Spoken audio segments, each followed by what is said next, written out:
Commence primary ignition.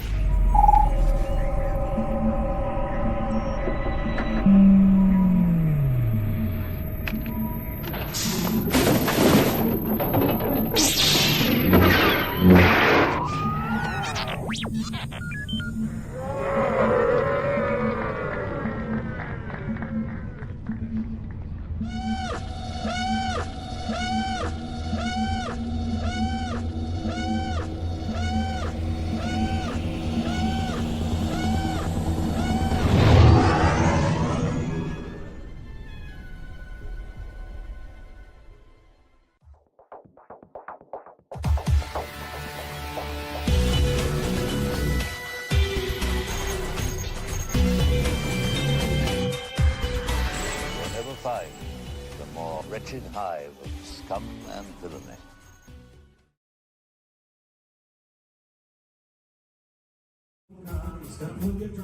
I'm David W. Collins, I'm a voice actor, sound supervisor, and sound designer at Skywalker Sound. You are watching the Virtual Cantina Network.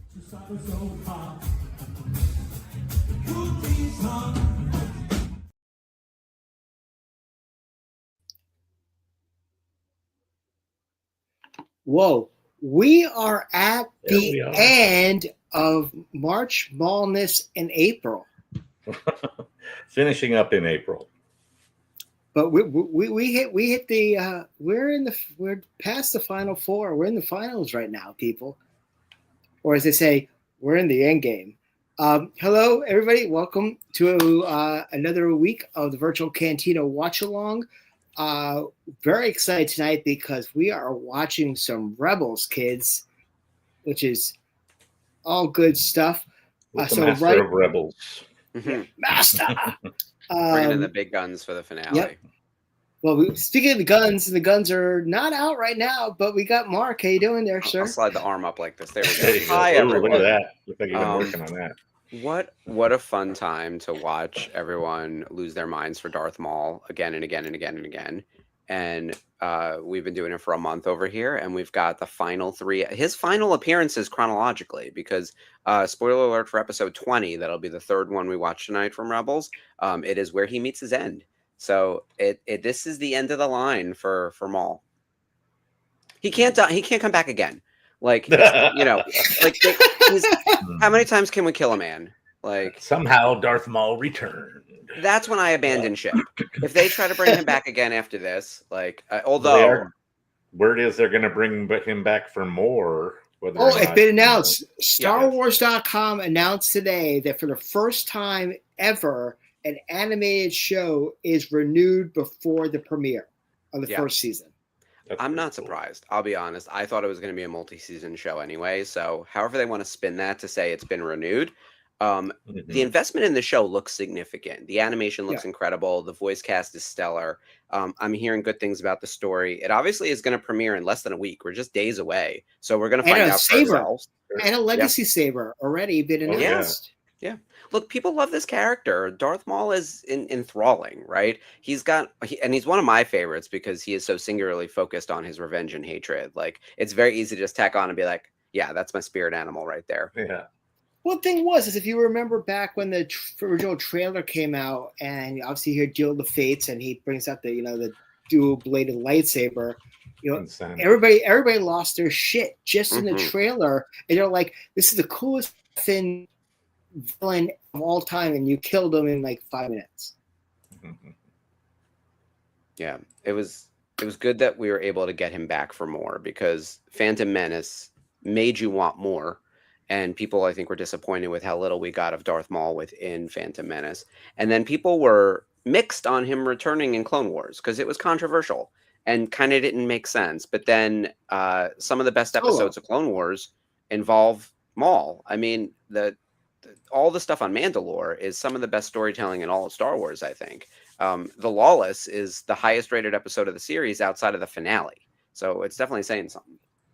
Well, don't forget also Solo, live action, return of Maul. People went absolutely bananas for it. Oh, for sure. Yeah. Just that little glimpse at the end was enough for everybody to be all about it. I will say though, I need more Kira in my life. I'm just throwing it out there. I read Crimson Dawn. It was Crimson Reign. It was fantastic, but I think that my Star Wars love is Kira, more so than Leia. It's just it's that moral ambiguity, I think, that gets it for me. It's like she does play both sides really well. So yeah, she's a compelling character.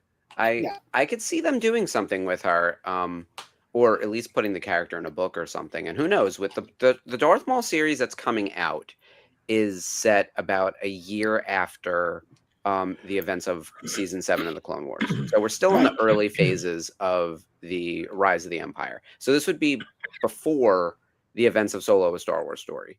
Right.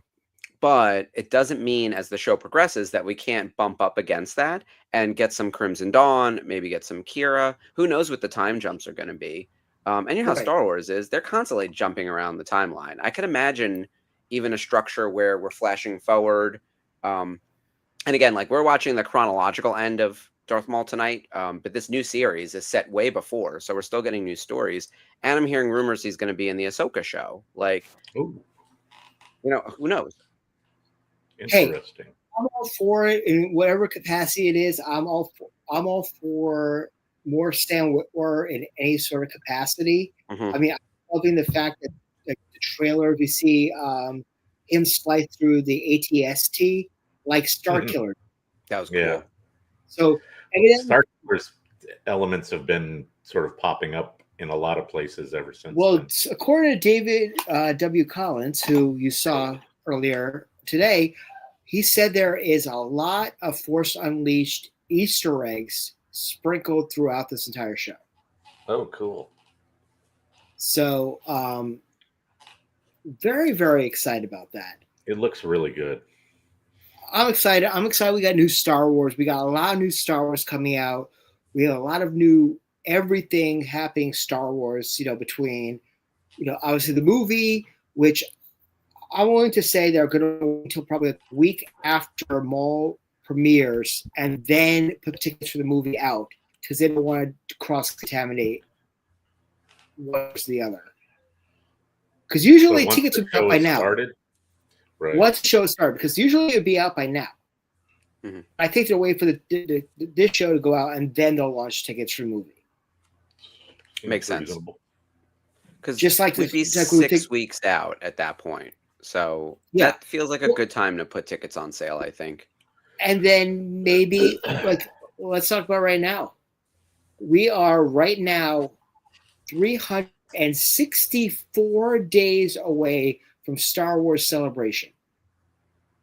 And 363 days away from Boot to Eve 5.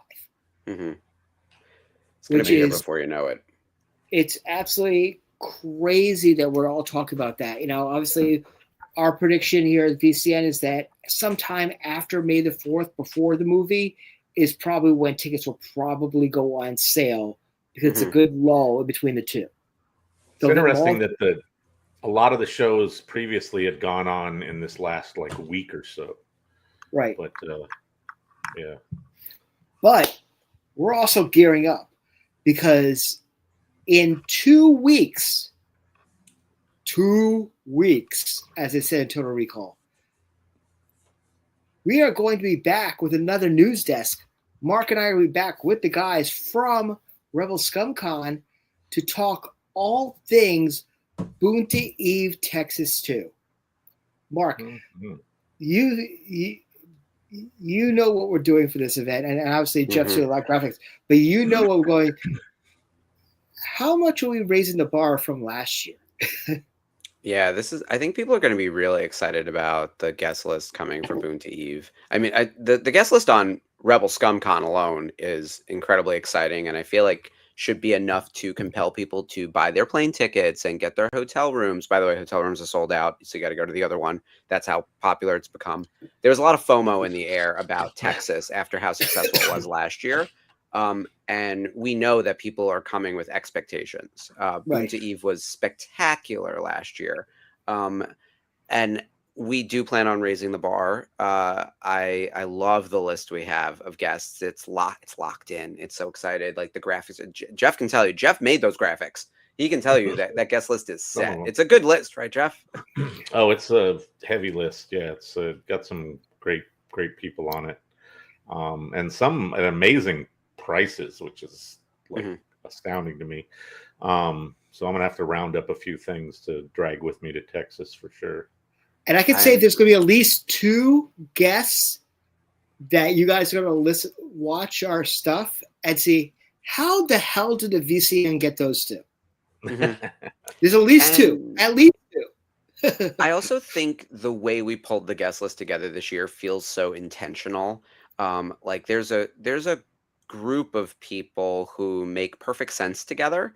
Whereas on their own, they're all really interesting, but together, it's very Voltron, Power Rangers, the sum being greater than the whole of its parts, or the whole being greater than the sum of its parts. Let me get that quote correct. Like when you see them together, you're going to be like, yes. So I'm very excited about that realization hitting people that there's a group project afoot. But this is something that you've been dreaming up for at least 6 years now, and now it's coming to fruition. Too much away. Don't give too much away. Well, the people don't know what they're talking about. No, too many people know me. Here's the thing: I got a big mouth, so I've definitely put in. I'm also one who believes strongly in like putting things into the universe. I like if you say it out loud, you will hold yourself accountable to making it happen. Which is why I take a lot of pictures of me lifting weights. Right? Like I'm still, by the way, I'm still 145 pounds. Like my body looks exactly the same as last year. So that's the hilarity of it. But I think like it keeps you on task, right? And so I've said numerous times about people that I've wanted to bring to shows, specific thematics I've wanted to do. And this time around, we had a really nice runway and a good group of people who were willing to work with us and play ball. And we're excited to do it, especially after the proof of concept that we did last year. Like the Boonta Eve at Texas was very different from Boonta Eves that we've done in the past because one, it wasn't tied to celebration, but it felt equally large to a celebration event. And it had all the sort of bells and whistles that a celebration Boonta Eve really does. Like there's the live band karaoke was like so fucking cool. And the guest list was great. And we had 500 people in this bar in Texas. Like this was a full scale event. It was amazing. So very, very excited for that. There it is. Yeah. Very, very excited about that. But yeah, we're going to be leveling up quite a bit. We're going to be releasing not only all the names, we're going to show you some merchandise. We're going to show you some limited edition stuff. Yeah, we've got like a print that's related to the group project. Don't look at that. Uh-oh. Yeah, don't look at that. Why are you showing people that whole thing? Yeah, it's backwards. It doesn't matter. It's backwards. Somebody's gonna screen cap that and flip it and be like Kentucky's the colors. Like Kentucky's threatening that he's gonna post it with our entire lineup sitting next to his computer. Yeah. Every time I'm watching, he's like, "Hey, I got Spencer's lineup." Screen cap and takes it out. I'm like, yeah, it's gonna be the death of me, that man. But the Texas list is looking really good, and right on the news desk that's happening in less than 2 weeks. We're 13 days away from that. We're doing it on the Wednesday the 14th. It'll be on before our episode of I Know. We will be it's tax day. Oh, the 15th. You're right. Sorry, I'm doing my math wrong over here. Close enough. We will be revealing the entirety of the guest list coming to Boonta Eve, and we're going to show some merch, and we're going to talk some other stuff. And yeah, we've got some limited edition items, some new merch. I think we're going to show some swag. Is that right? Show some swag. And I will say right now, tickets will go on sale that night. So jump on that. And we raised the amount of VIP tickets that we were going to do that we did from last year to this year. And the benefits, I can tell you right now, are good. They're really, really, really good, especially if you're an autograph collector. Without a price increase, I thought was kind of interesting. Why not? You know, it's a different market. You know, the way I look at it is this, and they're going to be spending an inordinate amount of money that entire weekend, at our event, whether That they're night, for buying sure. autographs or getting drinks or food or merchandise or anything of that nature. Both Well, of which are, or all of which are good, are really good at Red Revel. Yeah. So I would rather keep it at a reasonable price for those tickets to get in, because they're going to be spending more money over that entire weekend. Celebration is its whole other egg. So, like, there's a standard pricing that we have for Celebration, because it's our Super Bowl, as people like to say. So Celebration is a Star Wars Super Bowl, or as I like to tell my wife, Celebration's WrestleMania, and I start on the road to WrestleMania for the next WrestleMania the day after WrestleMania. So, well, Texas is SummerSlam now, so I gotta tell you, it's up there on the Hey, list. sure it's not the Royal Rumble? It's it feels a little bit like the Royal Rumble, because there is a runway from Texas to. Can we do the calendar real quick? I feel like saying it out loud again makes it real, but also, oh my God, is so much happening. Let's run it. Yeah, last weekend of July, San Diego Comic-Con. Wait, is there something before San Diego? Did we just say that there's like a WonderCon or some shit? Oh, so this is a Mark and I are going to be at Connecticon in Connecticut for one day, because we want to meet Barbara Goodson, and Tia Sarkar, and Steve Blum. We're all going to be there. So we'll be in Connecticut for the day. The following week, San Diego Comic-Con. Mark will be there vending with NECA, but Dave, Jeff, myself, Kathy, the brass of the VCN are going to be in town for San Diego all weekend long. We have a meetup already planned for Saturday night at the Ace Porter Bar, like we normally do. So we will be there for that. 2 weeks later, we're in Texas for Bunta Eve and also Rebel Scum Con. Then 5 weeks later, we're going down to Florida for the Family Vacation 3, which hope you guys join us for that. It's going to be a great time. We're going to have a lot of surprises planned, but also just hanging out at the parks with your VCN family is just the best. And yes, our new racer is on sale right now. You can get that by contacting Joanna. Very excited about that design. A lot of Easter eggs in that particular one. Mark, no Klingon bird of prey in this one. But then we're marching on to Rhode Island Comic-Con, which, we always are there. We're always going to roll deep when we go to Rhode Island. I mean, and then next thing we know, we're going to be, we just found out that WonderCon is literally the weekend before Celebration time.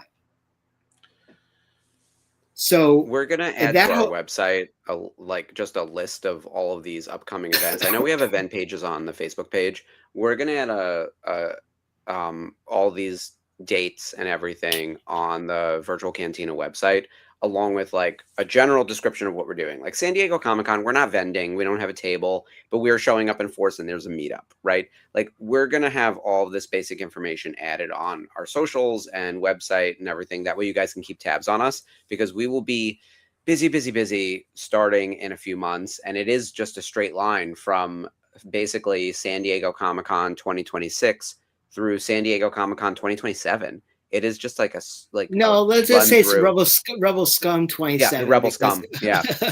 So 13 straight months of activity. There's something happening. Very much. Heavy stuff going on. Jeff, which ones are you going to? You're on all that list, it sounds like, right? Is there anything that you're not doing? We got to get you in for Rhode Island. Yeah, I need to get to a West or East Coast con at some point.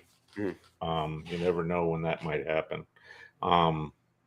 But so anything over here, I'll probably make some of WonderCon, and I'll definitely be in San Diego to an extent, and always Celebration for sure, and then Rebel Scum Con and Family Vacation and somebody's birthday, and that'll be when I get to the actual upper East Coast, but I got to get tickets for that still. My plane ticket.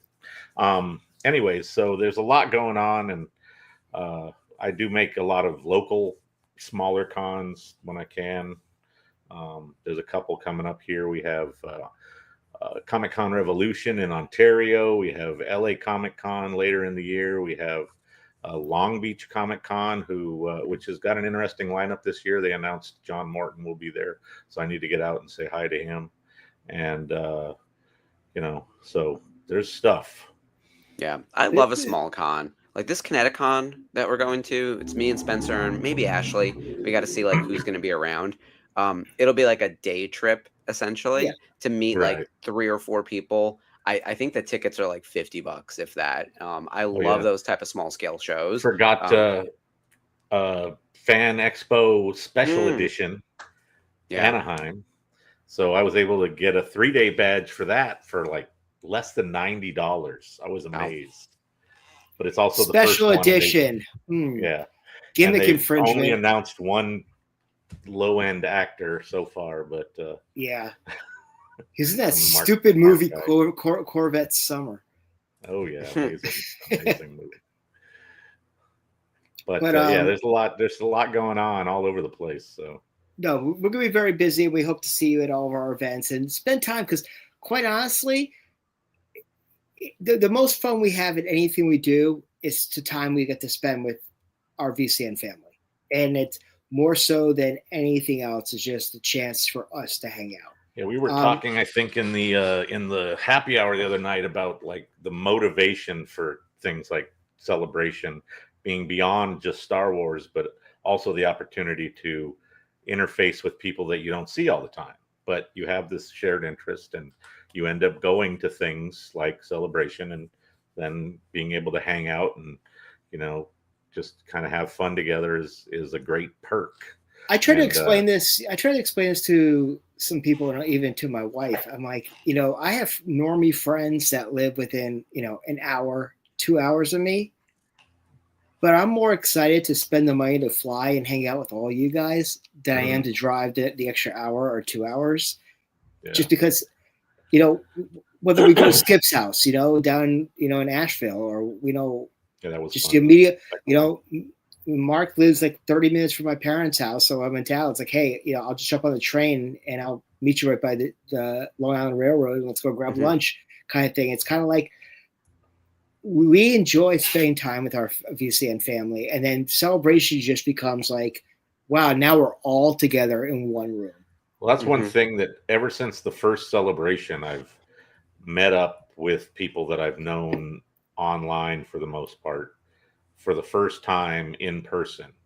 So at every Celebration, especially the first one, but everyone since then, there's been somebody that I've known, interacted with, and felt, I could call them a friend online, who then I was able to, meet in person and hang around with and have some fun and continue that kind of relationship, having that, actual in-person interface.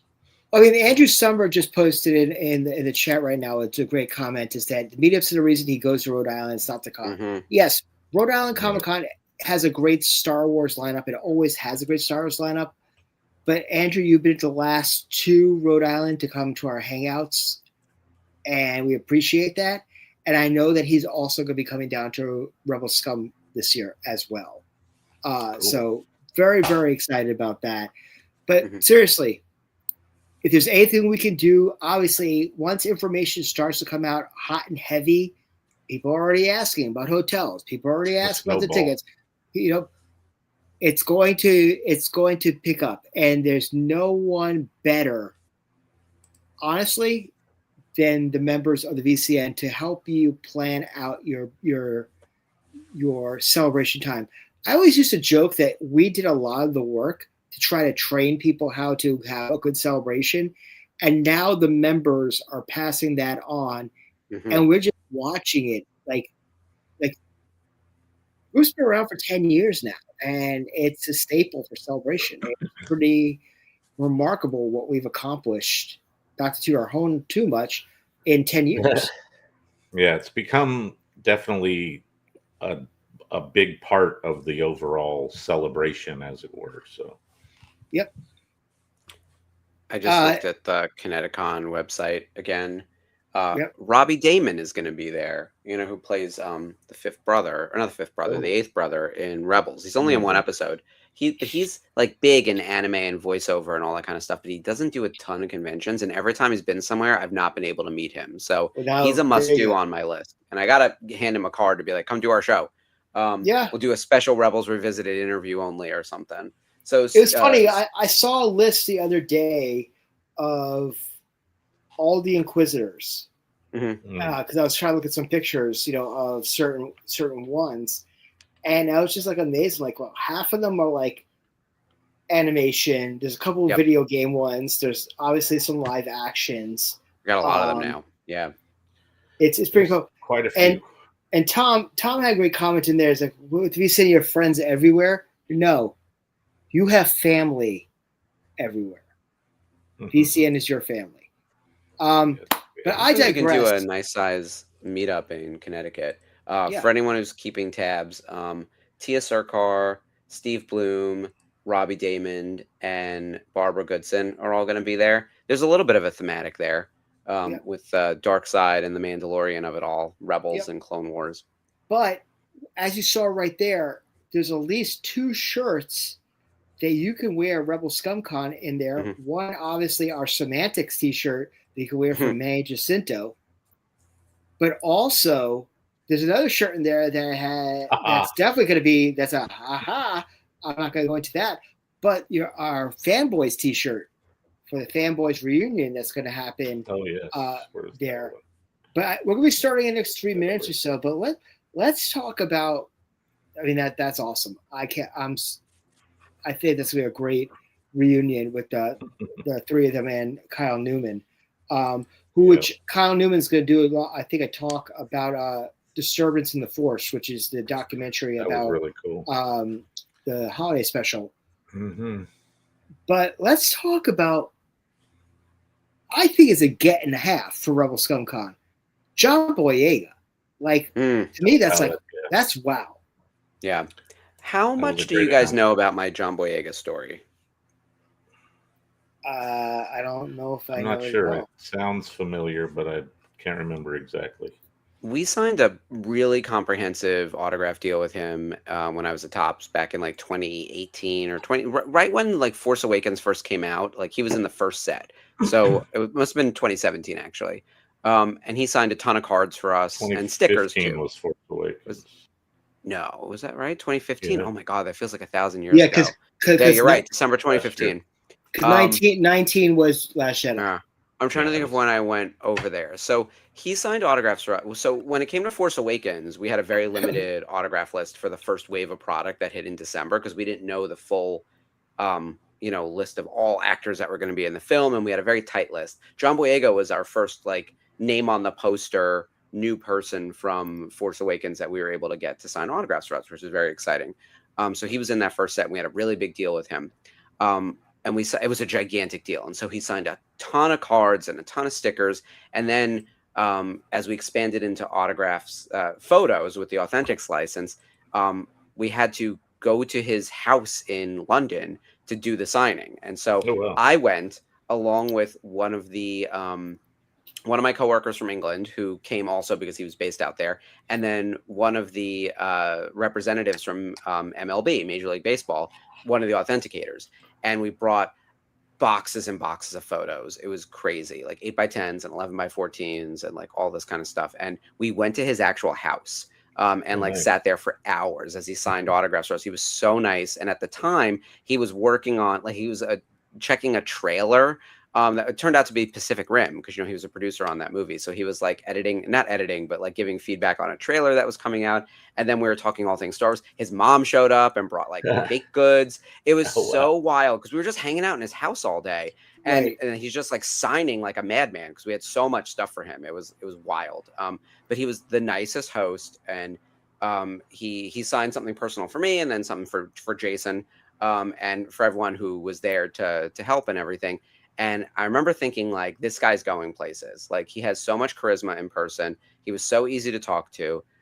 He was like an amazing host. And I remember thinking, like, and this was before, I think Last Jedi had come out because we had Last Jedi pictures with us, but it was before Rise of Skywalker. I was like, I hope they give him like a really satisfying conclusion to the arc of Finn. And then by the time we get to the end, I'm like, oh my God, like what did we do? Like this man deserved so much better than what happened. So I'm hoping now, like he's back on the circuit.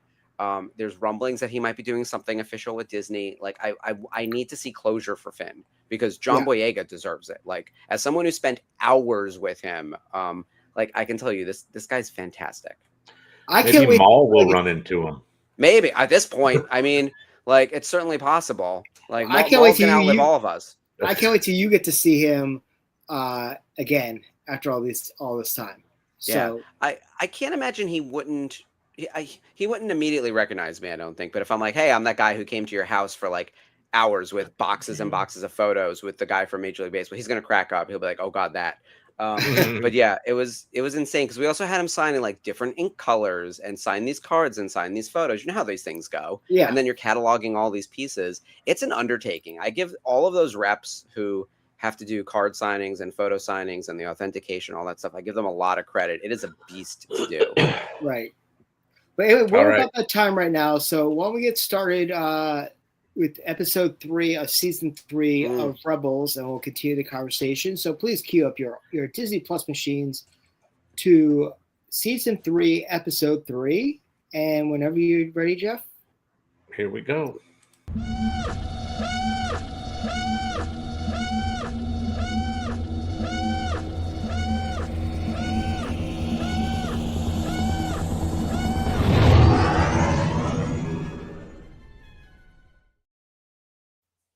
Now, despite all the prep work and the fact that I've had the episode list on the graphic the entire time, and I'm on a show every Monday night, it happens every episode that my Disney Plus is barely open. Never mind, not on the Rebels page. Never mind, not set to the episode. Never mind, not ready to hit play. So I'm going to be at least 15 seconds behind. That's okay. You can jump ahead. Yeah, I'm going to have to keep tabs on the counter. So thank you for putting up the timestamp. Fairly accurate, yes. We are in the habit of doing that on this show.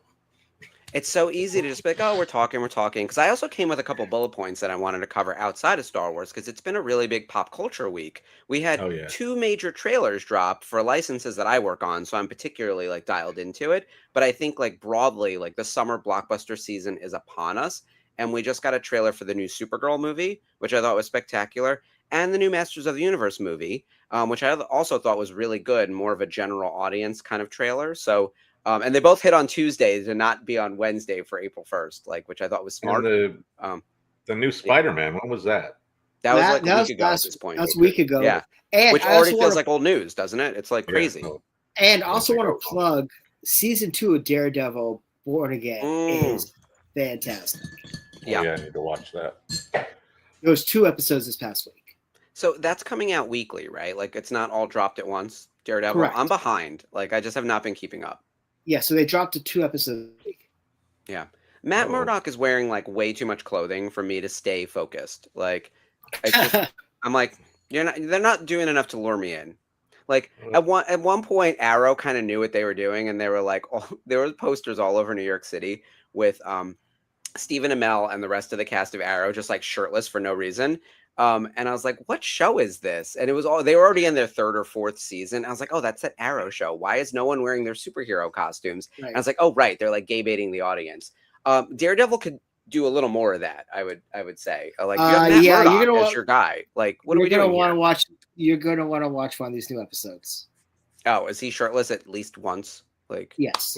Okay, good. All right, there we go. I'll tune in. Anyway, look, there's Maul. Maul reveal early. Okay, we should set the stage as to where we are because I feel like we're just jumping in with like no context. So we're watching a few episodes of Rebels. These are the last 3 episodes of Maul's appearances chronologically within Star Wars. We're going to see him interact with the crew of the Ghost. He's been chasing down Ezra after the events of Twilight of the Apprentice, which you guys watched last week with Sarah and JB. Maul is back. Yeah, it was so good to have them on because like they know their stuff. Like they know, and as much as Sarah doesn't love Maul, she loves Rebels, and she knows her stuff. there's no getting rid of him is sort of the point, right? Like he didn't, in theory, like he made it out of Malachor, but like the man just won't stay dead. So now he's going after Ezra. He's wanted Ezra to be his apprentice. He's got the crew of the Ghost kidnapped already, and he's going to make Kanan and Ezra chase down. He needs a holocron, is really what it comes down to, because he wants the holocron to understand how to, you know, essentially like how to find Kenobi. That's what his big thing is, right? He wants to find Kenobi. You know, we're gonna obviously see it tonight, but that viral moment from Celebration 22 when Sam was up on the Star Wars show stage and did the primal scream for everybody. I mean, that kind of stuff is amazing. One of my we had a lot of great memories from Boonty, Texas, but one of my favorite ones is actually, I have to say, maybe geeking out a little bit, is having Sam Witwer just walking around Boonta just arbitrarily. And I'm like, oh, hi. Because you never know who's going to show up at Boonta from the main show. So, yeah. Yeah, that was cool. That was a great VIP area in terms of who was actually up in there. That VIP area was hysterical because there was nowhere near enough seating for everyone who showed up. And so people are just like on top of each other. And it's like, someone turn the camera around and get a photo of this. Like, this is a moment. Right. And I've had those types of moments at Celebration, at the bar the night, like the bar at the Celebration Hotel the night before Celebration is always where it's at. Or sometimes like even during the show. Like one of my best, and I could probably say this now, Chicago 2019, stressed as fuck, the snow and everything else.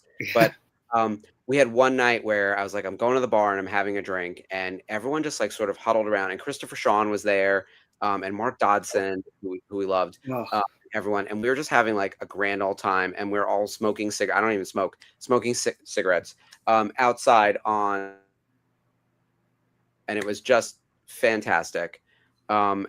And those types of moments are the things I remember vividly about Celebration, not the like, you know, what was said at the panel necessarily. It's those like little interactions with everyone. I mean, I remember like one of my favorite. Oh, the spiders! Oh my gosh! I mean, one of my favorite. I mean, in London, one of my favorite memories that we can actually talk about, because I have a lot of memories that we can't talk about. So many. I know, unfortunately. But when you and Jason were able to actually come up to Boonta, and I see you guys hanging out with like Matt Perez and Sam Aline and just chilling out, like wait, what's going on here? It was just awesome. Mm-hmm.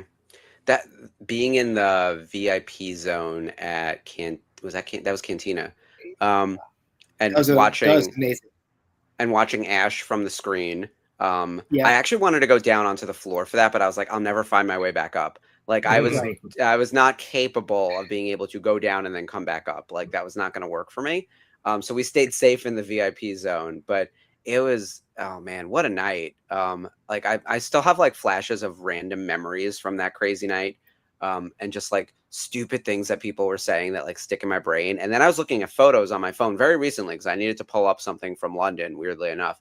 And I was like, oh, right, that. I was like, oh, that. Oh, God, that. Like, it just like kept going up and down. I was like, these are the things. These are the reasons we do this. Naaman and I talk about I talk about like both of us being pretty much sprawled out on that couch, just like that couch, not being able to move. I was like melting into the couch at one point. I was like, if I don't stand up, I'm going to be horizontal. But yeah, it was a good time. I met so many great new friends. There's so many people I met in London who I'm now legitimately friends with, who I see mostly on Instagram, but then sometimes in person as well. It's the first time I met Sue. And we've been like friends ever since. Liberty is saying Boonta Eve was her favorite part of all of London. I would agree. Boonta Eve and Cantina were the things that really did it for wasn't me. Fun. What's that? Well, the boat trip. I heard bad things about. Oh, the boat trip. The boat trip was horrible. Like the boat, that's a whole rigmarole as well. Like I had threatened the captain to get us to move to get people off the boat. You actually But be able to disembark. they were not going to disembark our boat. And I basically That's said to him funny. because Bryce's daughter was there. I'm like, this little girl's going to have a conniption. Don't stop soon. So call the harbor master and like pull aside. But the one thing I'll say before we start talking about the Bendu, and this will crack Mark up, but I have to say, what did the fox say? Nah. Oh boy, it's a running gag at this point. Well, let's get back to the spiders and the Bendu.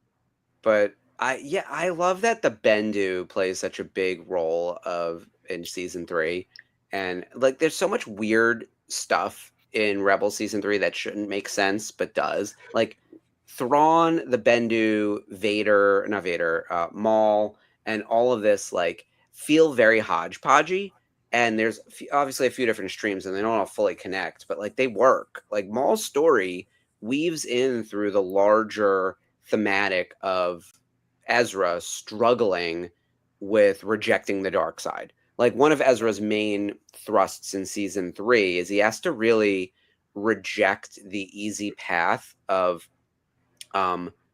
winning by becoming a bad person, which I think all Jedi need to face at some point, right? Like you go into the cave and you face yourself. Luke in Empire Strikes Back, Rey going into the tunnel, like you see what you could become. Even Yoda at the end of Clone Wars season 6, like faces the dark side version of himself. So Mumbo Jimbo, we just started episode 3.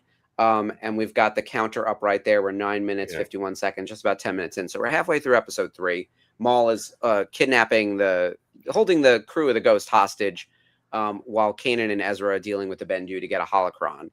In one of the comic books, just to let you know, is the rise of Kylo Ren. Snoke brings Ben Solo to Dagobah to go in the cave.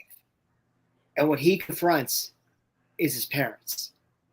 That's interesting because what is Ben Organa's major trauma, right? I think it is his identity of being the son of Leia and the son of Han, more so than being the grandson of Darth Vader. I think everything about him is that he lives in the shadow of both of his incredibly successful and interesting and compelling and his heroic uncle. parents. Yeah, and his uncle Luke. Luke is such like a nothing burger in my mind in some ways to him. Like, I mean, I realize that he went to school to go like train under his uncle Luke, and Luke's like the greatest Jedi in the world, in the universe, and he's training all these kids. But like, there's something about being the child of like Han and Leia that's got to be like personally like traumatizing. Well, trying to live up to that. One of the books, I think it was Bloodlines. Basically, the whole scenario is that the fact that he was ignored. Yeah. Well, Leia wants to be like the supreme chancellor, essentially, or the first senator, or whatever it is, and everyone finds out she's the daughter of Vader, which I thought more people knew. So it was a surprise to me that the galaxy was like learning that, but I guess that's understandable. But yeah, like, if you had force powers, I mean, it would be very easy to be like, you can do whatever you want with your life, but you're still always going to be in the shadow of like these two incredible people. And there's resentment, and resentment is like the first step into hatred and anger and all of that other shit. Right. And man, did it get him. Like that pull was so I feel like he was so easily pulled. It was like, I've been ignored. I'm going to go genocide someone. Like it was like that fast. Like he had put up very little resistance to the dark side, whereas Ezra is fighting all fucking season. This kid has had everything taken from him, and at every turn he is confronted with like danger upon danger. And Luke is a nothing burger. I don't like Luke, honestly, as a character. I find him annoying. And I realize that that's a very hot take. I also don't like Yoda. I have a lot of shit to say about Yoda. I go on my tangents about how I want to punch him in the face, his little tiny face, punt him like a football. It's all his fault. Like he's the one who let everyone straight. Yeah, I'm gonna kick the baby. So, like, Ezra, on the other hand, compelling character. He's over the course of 4 seasons we see him grow and evolve and get better at his craft and learn these tough lessons. And all through season 3, the biggest lesson is the dark side is calling you. You have to resist it. And there are times when he doesn't. In the premiere of season 3, he's really good at like force choking people from a distance and killing people. And then he realizes that like, oh, maybe I shouldn't do that. And he kind of learns that lesson really quickly. But then he gets these other moments of sort of temptation throughout. And Maul is like the physical embodiment of that, right? And by the way, if I were there and Darth Maul's like, I'd like you to be my apprentice. We're going to go burn some shit. I was like, sign me up. Like, I'm already with you. I already stabbed my friend. Like, we're on our way. Like, Right. Ezra, on the other hand, is like, I believe in this cause and I have, values and these people are my family. And he fights against Maul. Like, you got to be crazy to go up against Maul. That asshole always wins. It kind of reminds me, I don't know if you might remember about this, but there was a cartoon called Jason the Wheel Warriors. Yes. Back in the day. It was on right before She-Ra. Yeah. So basically the entire season, Jace is trying to find his parents. That's really like, and that's almost the same story of Ezra. Yep. It's like, the Palpatine, spoiler alert, tries to say, he gets the temple from Lothal, and he brings it in to try to entice Ezra to turn, because Maul couldn't do it. It's a whole trying to reconcile your past with your parents. Yeah. I need to grab something to drink. I'll be right back. All right. The final few episodes of Rebels, especially with the temptation of Ezra, where Palpatine says, I could give you your parents, which, by the way, is not really clear that could happen, but the temptation is great. Ezra is brave enough to stand up to Palpatine. He fights Maul. He's gone up against Vader. He's almost like delusionally stupid that he could take any of these guys in a fight. But more importantly, like, he holds true to his values, right? He's like not going to surrender. And he's certainly not going to join them. And that's kind of like the big question, the big lesson, right? Like, will you give in? If Palpatine came to you and would give you the one thing in the world that you want, which is your parents being back alive, would you give up your friends and everything else to have that greatest wish, right? And he rejects it. It's very Last Temptation of Christ kind of stuff. And it is part of the hero's journey, right? Like, the hero's journey always has this moment where the deal with the devil comes up, where it's like, you could get this thing in a very simple, easy way and give up all of your convictions. And will you take the deal? And Ezra doesn't take the deal. And even here, he's doing what he needs to do to save his crew, even though he's compromising. But he's helping Maul, but like, he's not necessarily doing something that's going to harm other people. Like, and they do chase him down, so they don't let him just like get away. But this is I love this episode. This is just a great conflict for them to face head on. Yeah. And Mumbo Jimbo, I agree. I love Tom Baker. He was my first Doctor Who. Back when I watched that shit on PBS. Connection. Yep. I want to also give it up the fact that Tom Kane did his first show in 10 years this past weekend. Yes. That was great. And everybody who saw him said he was fantastic. And it was a great video with him with the rest of the Powerpuff Girls. Yeah. All doing the voices. That's cool. That's fun. I'm glad he's doing better. That's so good to hear. Yeah. See, this is ridiculous. How did Kanan make it back? Come on now.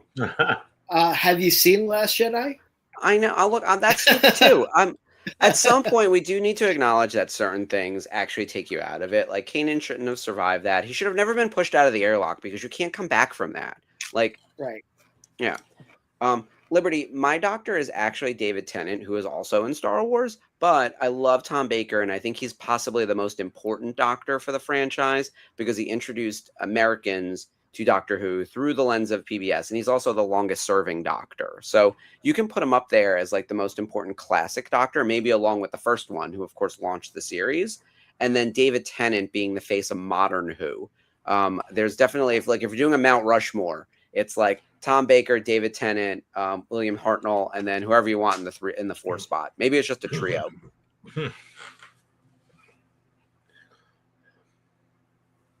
I do love these scenes though with Witwer and Taylor Gray. they have such chemistry with each other, and they really feel like a master apprentice kind of duo, even though there's tension.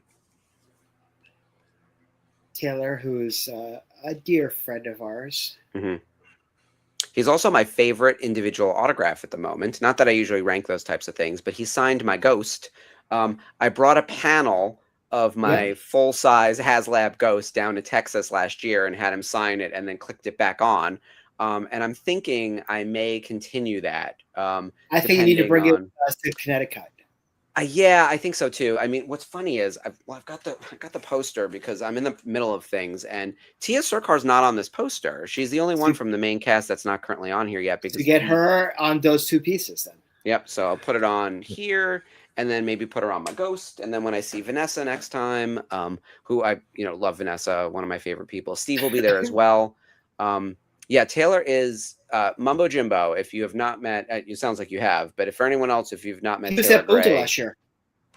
Yep. Oh, that's right. Yep. He's just spectacular. Oh, meanwhile, this animation that's happening right now is just so gorgeous. Yep. I feel like the background music shouldn't be the Kleiners. It should be, "You got the touch." I'm glad there are no needle drops in Star Wars, It's like become such a trope now.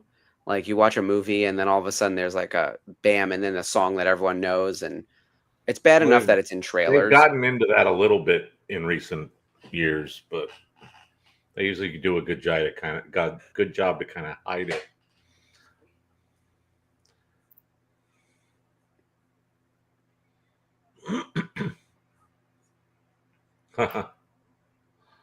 This is freaky. I feel like Skip every time I look at the screen. I see myself looking up because I have a different setup now with a monitor above my other monitor. Skip's is up there too. Mine's over here. So I'm constantly usually doing I would this. be over here.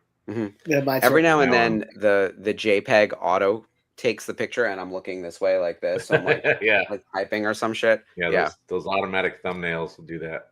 That they were glowing like that. It kind of reminded me of the creatures from the movie Cocoon. Oh.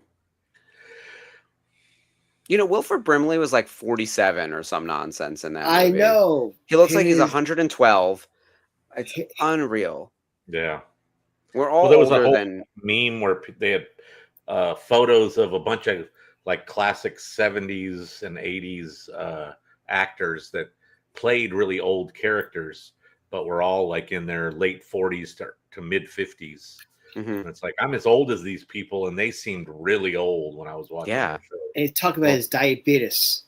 Well, here's the thing. We eat better, but more importantly, we largely don't smoke. That's what's doing it. Like the non-smokers aren't aging the same way. Also, whatever preservatives we're putting into our body from all the fake food. So it's doing that as well. Yeah. You mean that red 9?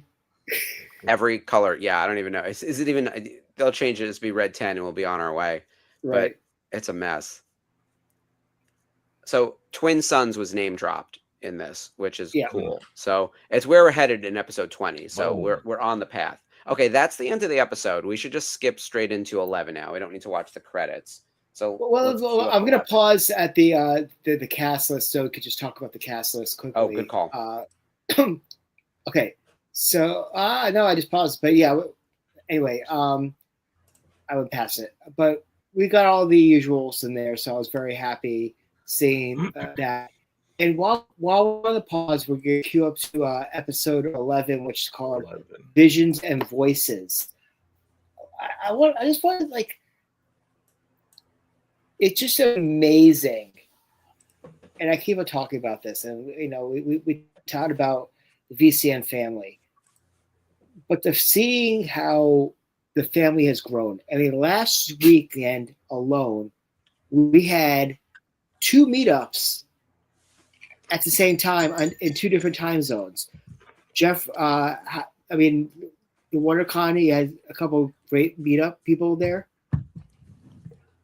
Sorry, he's halfway through a beverage. Yeah, it was a fun little meetup. We, for some reason, when the times I tend to choose conflict with Melissa's time frames, Yeah. and she tends to have some kind of activity going on, like a panel to be Right. at, so she couldn't make it. But a handful of people did make it, including Sarah and Richard, the Skywalkers, and Krista and Fisher, and some other people. So it was fun to just be able to kind of set a time and have a bunch of people show up to hang out. And I got a picture with R2 outside of the hall while I was waiting for them. And so we hung out for a little while and did our thing. And it was nothing like the turnout for was that C2E2? Oh, they have about 15 people at Gino's Pizza. And I want to also thank the people from Chicago Force, who a lot of them came to our event with Diana last year. They all went out for there. Juan and his family, Peter Smith, Nice. the King of Swag showed up, Bruce. So it's very nice, but it's nice to see at these cons that the VCN has a presence, and in whatever capacity it is, we do appreciate it. But also, it makes us feel great, especially when we're doing all these major events, and that people actually want to travel to come just hang out with us. Yeah, we tend to get it seems like regulars at a lot of meetups. Matt Cordero showed up for our WonderCon one, and he's a regular at cons here in LA.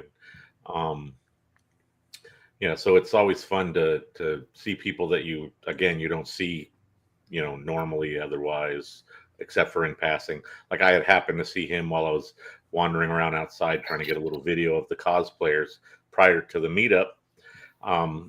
So that was cool. But it's a nice little kind of respite from the madness of the con, I think.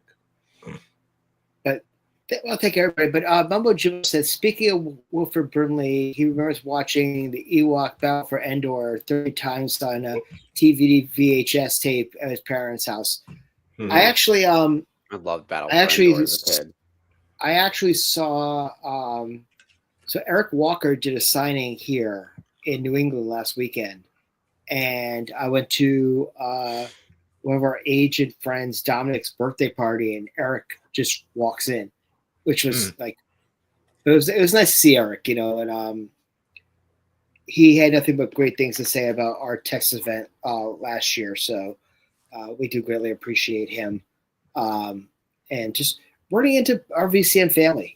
People are excited, and it's even amazing that town is excited, which I can tell you right now, we are loading up our rewatch of Mando before the movie. Mm-hmm. So get ready. We've got quite the stack of episodes. It's going to be great. And we have guests. We have guests aplenty during the March to May. Hey, Lacey. We've got Lacey from the Resistance broadcast in the crowd right now. Hello there. Very excited about seeing you in Texas. The Resistance broadcast will be at Rebel SkimCon. So very, very Texas excited. Is where it's at. Let me tell you, everyone who had the FOMO last year who's decided to come this year, they're in for a treat. The show itself is going to be amazing, and then we're really pumped about Boonta. Lacey, so thanks for joining us for Maul Madness. We are nearing the end of it. These are the final 2 episodes of Maul chronologically before the launch of the new series.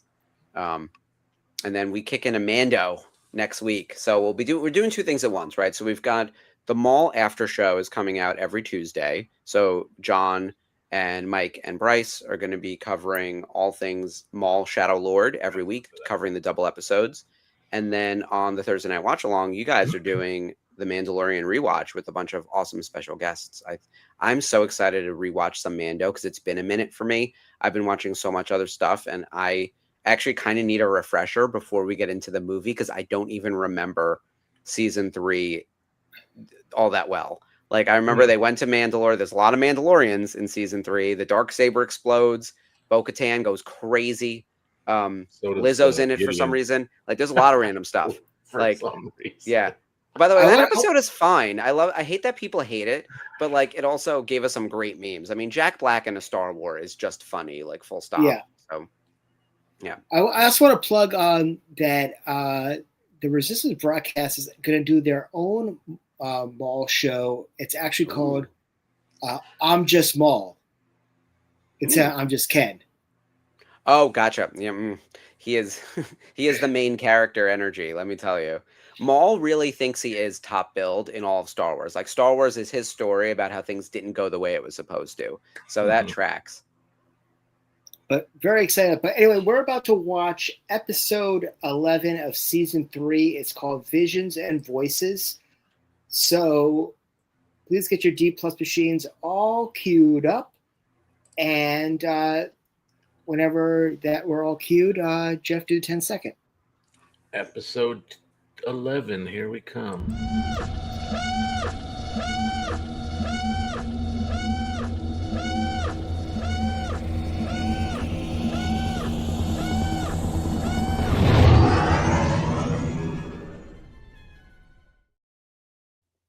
I might actually be synced up with the timestamp for the first time. Well, we're never ever exactly on the timestamp. It's more of a general idea. Yeah, it's of where we close. are.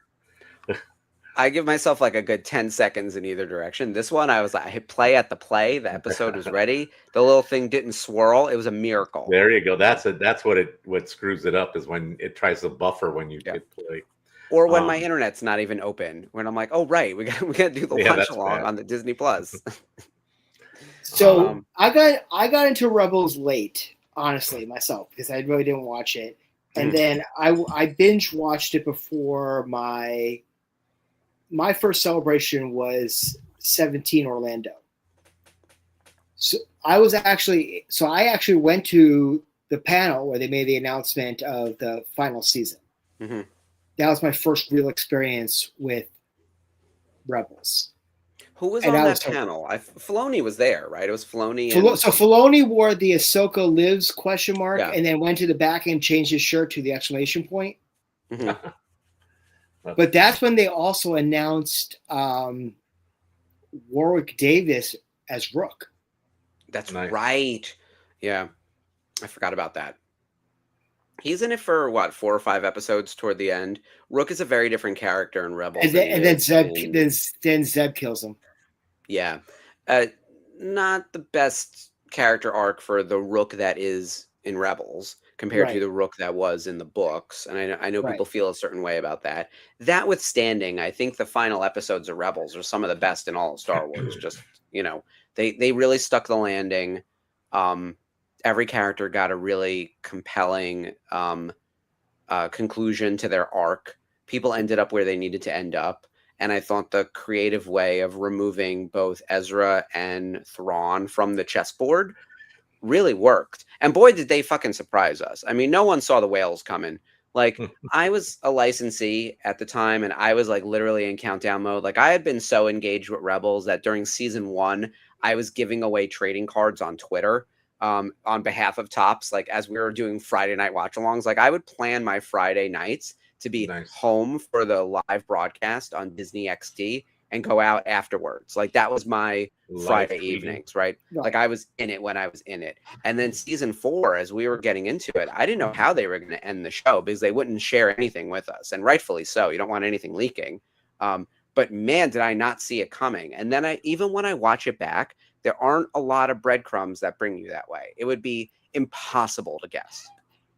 I also like the fact that when we get into Ahsoka season 1, we don't get the epilogue from Rebels until like 3 or 4 episodes into the show. Like, we don't see that scene where Ahsoka shows up on Lothal until season's halfway. It's I think the timeline confused some people for sure, especially because there's so much like retconning of what's going on with Sabine. Look, I can tell you, having watched Rebels, there's not even a hint that girl has the slightest bit of the Force. She's excellent wielding a blade, and she's a Mandalorian, so she kicks all the ass. But all about weapons. Yeah, but she's not like innately Force sensitive. And I guess this brings up the question of like, if your M count is 0 to 100, and most Jedi are at like a 90 plus, is this girl like a 60 or something? and Ahsoka noticed it and was like, hey, I could work with that because, by the way, there's no Jedi left. We're going to take our C- students and figure out if we can form an army. And look, she's in Mandalorian, so we know the Mandos can fight Jedi even without Force powers. They're that good at what they do. Right. But like, I think it's ridiculous that Sabine's a Jedi. I'm just going to throw that out there. Like, I hate it. I kind of hate it. I would love for her to be a non-Force powered person just training with a Jedi in the ways of the Force, just like almost like there's some, like, imagine if you had a group of people, it's like priests and wizards actually have powers and then their followers don't, but they're still part of the crew. I think that's really reasonable. There's a lot of fantasy board games, franchises where everyone's got different skill sets. I mean, Dungeons and Dragons specifically builds out those different character types. Why does Sabine have to be a Force user? Well, they've said that, everybody has a Force. It's whether how in tune you are with that whole scenario. But is everyone special? No one's special. Come on, Incredibles. Like, what are we doing? And you're a Skywalker. And you're a Skywalker. I'm sick of that. And by the way, I love Sabine. I love Ahsoka. I love Hera. I love this whole crew. I love Ezra, Kanan, like the whole crew. I just don't need her to be a Jedi. Not that I want her to be a Jedi. We don't have enough female Jedi, so let's start there. We need more women Jedi. Period. I mean, women Jedi with interesting full stories, not a lot of the like episode 1, episode 2, episode 3, like prequel era. Like, there's just a lot of them, but they don't have any backstory until we get to Clone Wars, maybe. But like, Sabine always didn't make sense. As I was rewatching Ahsoka recently, I was like, this just doesn't make sense, and this retcon is not working. I was very interested in the most recent video on social media for the Maul show of Maul saying, "I'm master of the Force, and the Force serves me," as a whole take on "I'm with the Force, and the Force is with me." Like, that's a dark side version of it. I was like, what a great philosophy. What an amazing, twisted take on that. Like, I love it. It's such a bastardization of what the Force should be. It's so perfectly Maul, right? Right. Like, he's a control freak. That's one of his major character traits. Right. But okay, thank you, Liberty. You are my best friend tonight. Let me tell you, girl. Yeah, this is right on. Just screenshot this shit right here. She was perfect. But or as we say, clip that. Yeah, clip it. Where's Colin? Clip that. But see Colin, watch his show tomorrow night. Watch Life of Lightspeed. Really big announcement from Colin and Brooke Weaver. So please take a look at that. Two-pronged announcement. Yes. Which I'm so excited about. Related to Maul in some ways. So and Mando, more so Maul, but we are here. By the way, I love that Maul just like wanders up to these two and like just he's so casual about it. He's like, I know that those two idiots are not going to do anything about this, even though he's like one of the galaxy's most wanted. Like, stab this man. What are we doing here? Why are you talking to him? Like, stab him in the chest. But you know something? I was just thinking about this. Maul's got severe daddy issues because all he wants to do. He just wants to. He wanted to go back with Palpatine. He wants to prove to Palpatine that he was the right apprentice for him, and it was not Anakin. It was not, he's got this whole like philosophy. I think he just wants to be right, because I don't think he wants to serve Palpatine anymore. I think that ship sailed a long time ago. I think he needs to be at the top of the pyramid, and I think beyond anything, he just wants to be right, and he wants to smite his enemies. He hates everyone, and I think he loves being a lone wolf, which is why he actually didn't function particularly well as an apprentice. His ambition was way beyond his skill set. So if he did survive the events of Phantom Menace, I can't imagine him lasting particularly long under Palpatine, because he'd be the kind of asshole to try to overthrow Palpatine and not be ready to do it. Right. And that's why he stayed away from Palpatine in Clone Wars season 5, right? Like, he was not chasing down Palpatine. He was trying to keep away from him, despite his like global profile. He's like, oh, I'll just go become the king of Mandalore. No one will see me over there. What are you doing? Like, but too obvious. Palpatine fucked him up. Yeah, Palpatine technically, and Savage Opress. It wasn't even close. Palpatine wiped the floor with them. And Palpatine technically was the rightful holder the dark of the dark saber. Yeah, But he didn't care. Palpatine is the ruler of Mandalore. Put it in writing. Yeah. There we go. Yeah. Yes, Liberty. If we're gonna go through like the deadly sins, pride is at the top of like his list, right? He's a narcissist. He's full of pride. He's full of himself. He's full of nonsense, is what he is. But I also love him. He's the worst of the worst. And I was like, yes, I'm gonna follow this man and subscribe to his newsletter. Like I'm all in on all his shenanigans. I love the Phantom. Yeah, it's not. They introduced some somewhere. good ships in this show. I would say the one thing that really got me giddy, besides obviously seeing a live action version of the Ghost, was seeing in Mandalorian Bo-Katan's ship. It's a good ship. It's in like the real world version of it, right? Yeah. Because it's basically this guy right here, isn't it? It's very similar in I'm design. going to be very intrigued. Let's talk about because we're going to Dathomir right now. Mm-hmm. So, what's her name? So Claudia Black is not back as the Great Mother.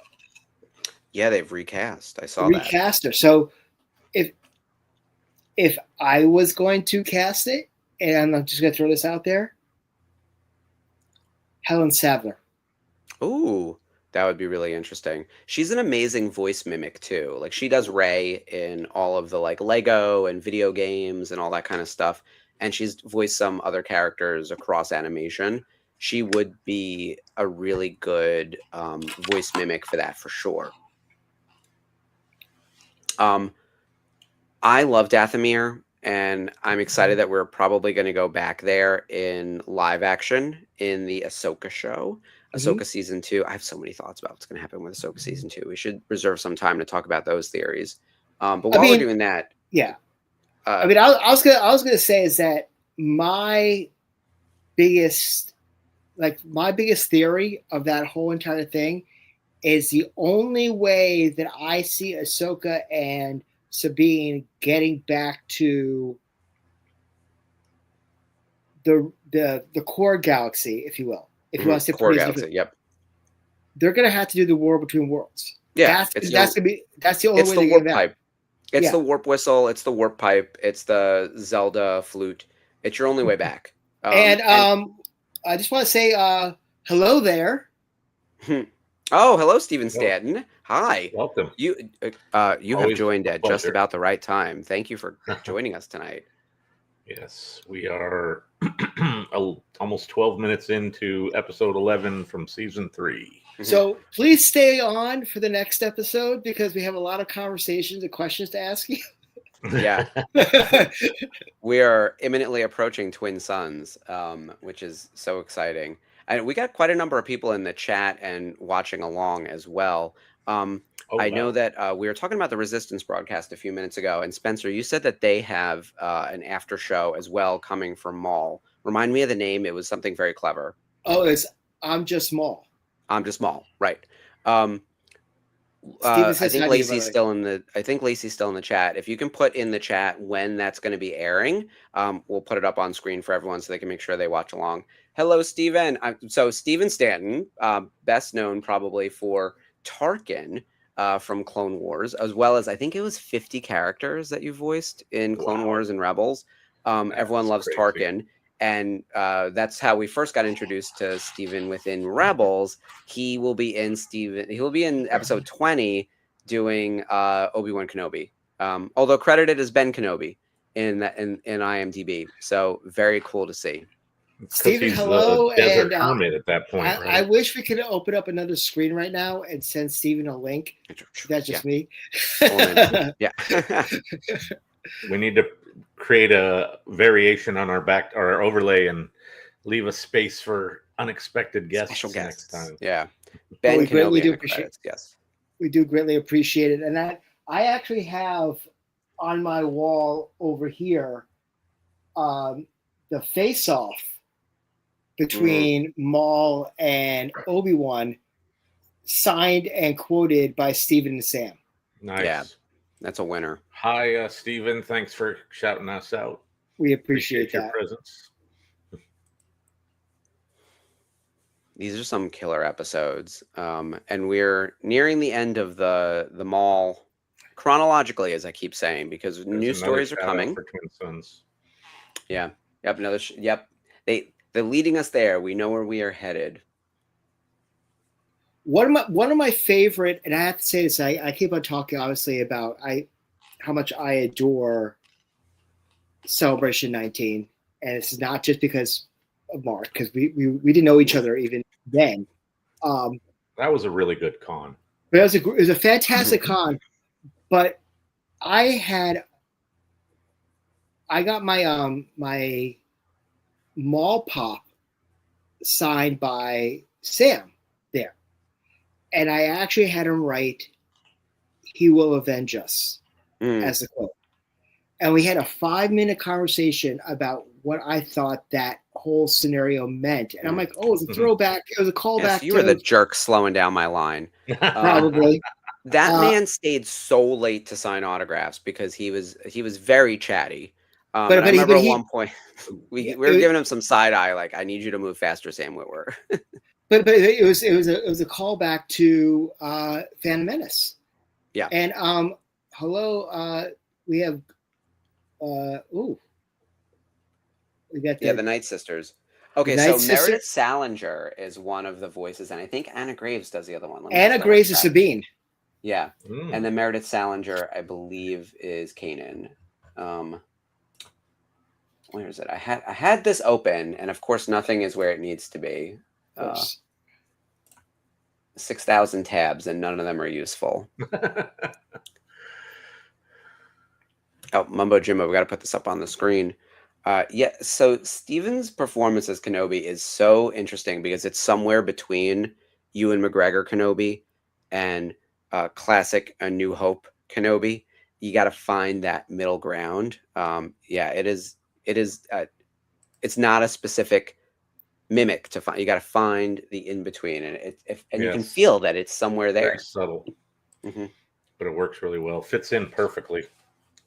But yeah, Steve, we need to get you on one of our shows. So when can we book you to be on our shows? Like Anna Graves and Meredith Salinger coming in to which is why they both eventually will end up on my poster. The last time I saw Anna was down in Texas, and I didn't have this with me. So this has to get added. Yeah. I'm surprised. Yeah, this is coming along nicely, though.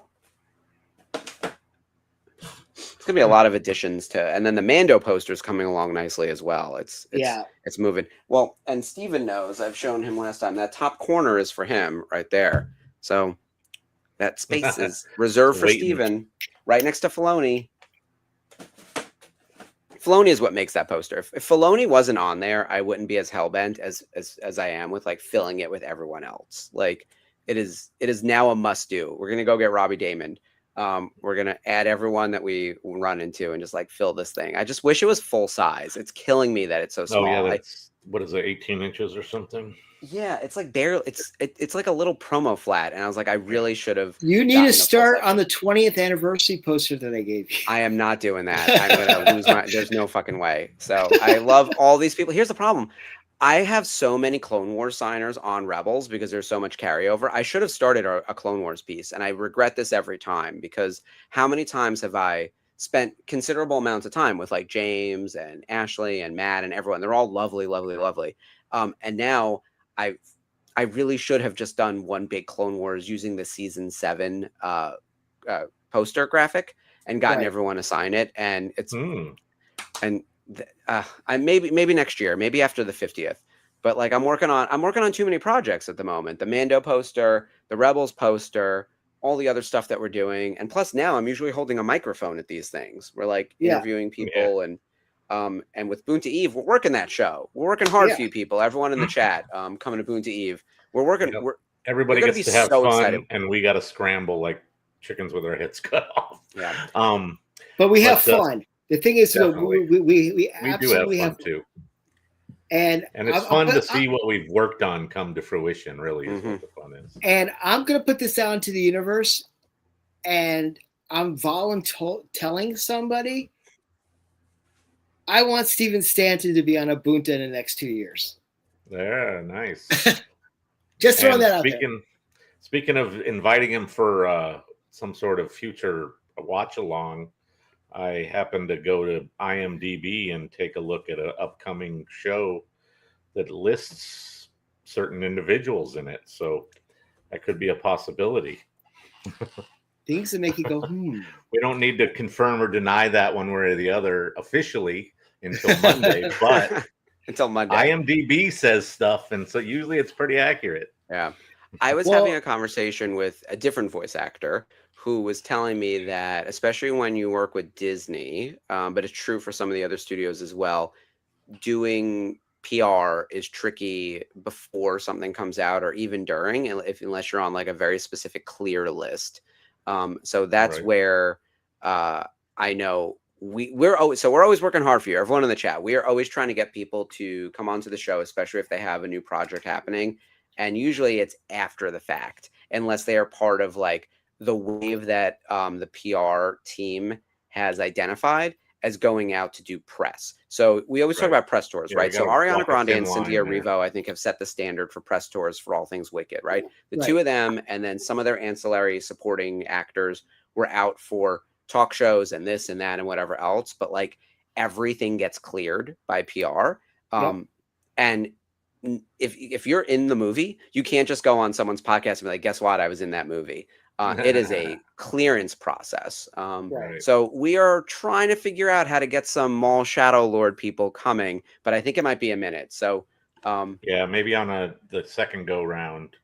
Yeah. But yeah, even just the list that IMDb currently has, it's pretty impressive. So it's a great cast. Oh man. When I heard that Vanessa was coming back as Rook, I was like, let's go. Cause I'm you know me, I'm a Vanessa stan, and I've been a fan of hers since like, I think the first time I heard her voice was as Black Canary in Young Justice.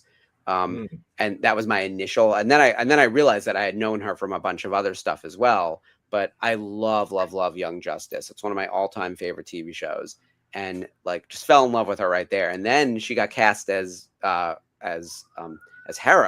and I remember hearing the voice, and I was like, I know that voice, and I know that person. It's crazy. Oh, all right. So Liberty, I was like screaming about this on Clone Wars on Monday about like what a when we were doing our season 3 recap. The tragedy of the Night Sisters and everything that's happened to them and how like unfair it is. I think with this new show coming with Ahsoka season 2, we're gonna figure out like a rebirth of that. Like I have a feeling that more Night Sisters are coming, so there's gonna be a rebirthing. Those ladies don't die, by the way. Like they turn into zombies, and then kind of like on Buffy the Vampire Slayer, sometimes if you die, you get promoted. So I feel like they're gonna be on the upswing. So we're going to pause right now because obviously we're getting ready for, honestly, I have to say, my favorite episode of Rebels, which is Twin Sons. Very good episode. For a multitude of reasons, but I absolutely adore that episode. But while we have everybody captive right now, which, by the way, thank you, everybody, for joining us tonight. It's such a great crowd. We love you all. Special dignitary in the crowd right now, Gerald Kenobi himself. We do really appreciate that. But while we have you here, let's talk about this. April 15th, 13 days away from tonight, we are announcing our entire lineup for Boonta Eve Texas 2, The Electric Boogaloo. In Frisco again, and I'm reading Steven's quote. Dave wanted him to go strictly Alec from New Hope. There you go. I absolutely love that. But so here's a little bit of insight that I have leaked a little bit of. It's not telling much, but it's telling just enough. I'll be the judge of that. I feel like we need the 5-second like purge button. Our lineup is 80%. Son of a bitch. Our lineup is 80% female. Wow. Is it that high percentage? I know Yeah. it's big. Is it? Yeah. All right, I got to double count. I'm going to check your math, but that feels about right. I was thinking about 70%. So, yeah. More than two-thirds. And I could say that we are heavy animation. Yeah. Which I'm so excited about because I come back to this story all the time. So apologies if you've heard it. When I was at Topps, and that's always my reference point for all things Star Wars, we did our first Women of Star Wars trading card set, I believe in the year 2019 or going into 2020. And we were only able to do it by the time we got to Resistance, because if you go back through the original trilogy, there's literally 4 women in the entire thing, counting like size Snoodles. Like it's Leia, it's Aunt Beru, it's Ula, it's size Snoodles, and I think there's like a random rebel technician somewhere in Empire Strikes Back. There's hardly any women, and they, other than Leia, they don't really contribute to the plot in a significant way. As you get to the prequels, you get a bit more, and then you get Clone Wars, and then you get Rebels, and before you know it, we had 100 cards. You need 100 cards for a base set. We couldn't do a Women of Star Wars until we got to the year 2019, which is crazy. Wow. And now, as we're booking talent for all of our shows, we could easily build a 50-50 kind of thing without even trying anymore, because there's so many options. And when we were booking this group, I might have given a little away too much in the preamble. Before everyone joined, I was saying we have a big group coming in as part of our Boon to Eve lineup, and I won't say more than that. But these women, as a collective, are kind of like Power Rangers or Voltron, where the whole is greater than the sum of their parts.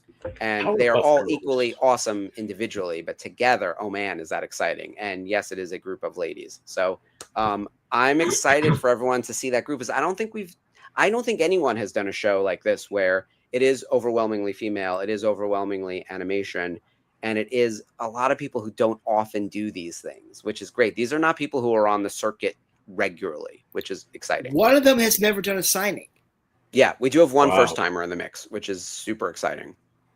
And I can tell you this, we have 2 massive announcements of talent. So I consider them main eventers, if you will. And one of them is hardly ever on the circuit. Mm-hmm. Mm. Hardly ever. So, but they're coming to Texas. I'm telling you, people, everyone who was in Texas last year knows. So you don't need to be sold on how awesome Rebel ScumCon was and Boon to Eve and everything.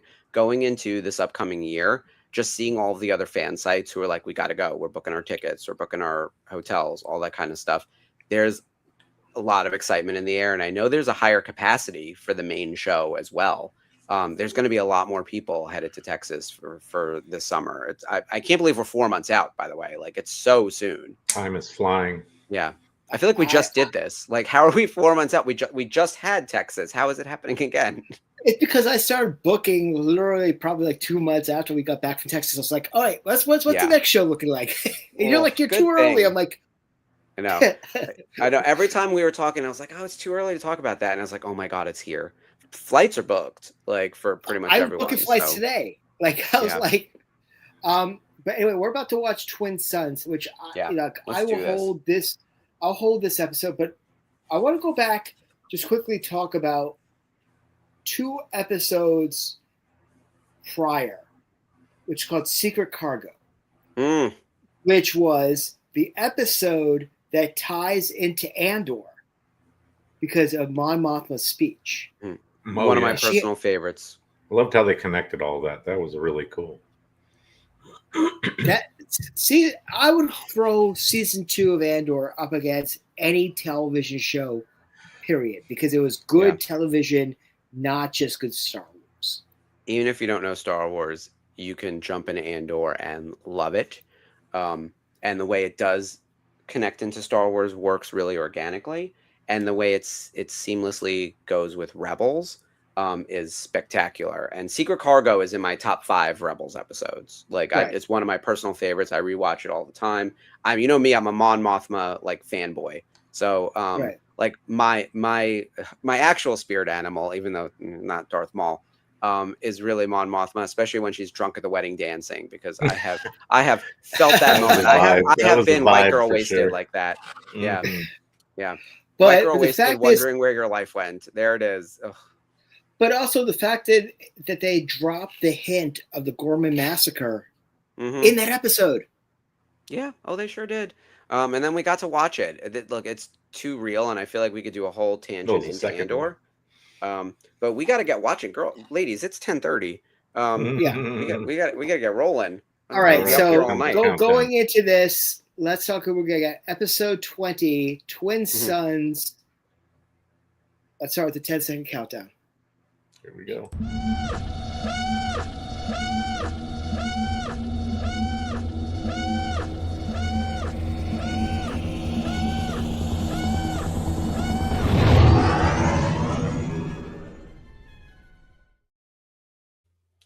Okay, I just watched this episode, so of course it took me to the end of the credits. Yeah.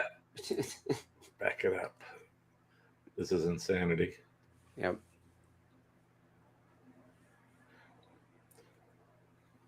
So, Stephen, you'll have to regale us with stories of recording or anything that you remember while doing this. Said the it's thing. Highly quotable. He said the thing. So I good. see him in my mind's eye. Hey, Sherry.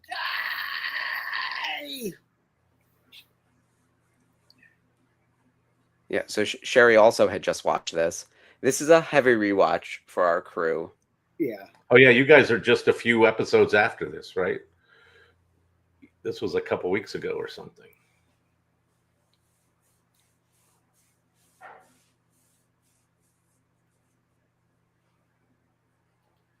You know who else appears in this episode? It just occurred to me. Aunt Beru has like a little cameo at the end because she's asking for Luke. Yeah. I think that actress is uncredited. It's probably one of those like additional voices because there's no one credited as Aunt Beru in Rebels. So have you ever seen the deleted scene of Revenge of the Sith with Genevieve?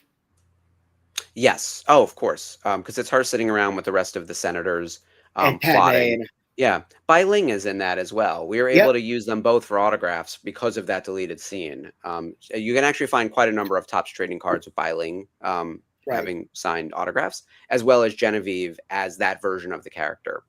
Oh, is it? So see, this is why we got Steven in the chat. So an audio lift from A New Hope would make a lot of sense as opposed to like having someone re-record it.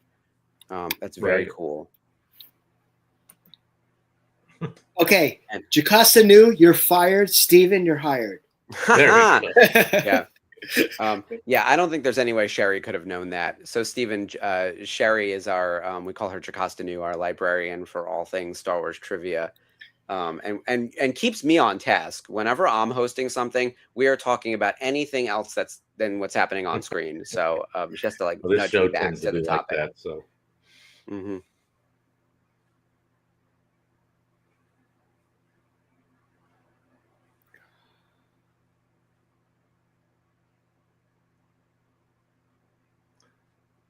It starts out on such a down note.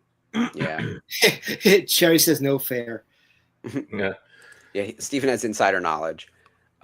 Look, Star Wars can be really bleak sometimes, and I think it's important they show the hopeless moments as well, because like eternal optimism isn't really realistic, and especially at the stakes that we're dealing with. I realize it's supposed to be like it's a kid show, right? But like I like the realism that there are times when things just suck, and we should acknowledge that that's true.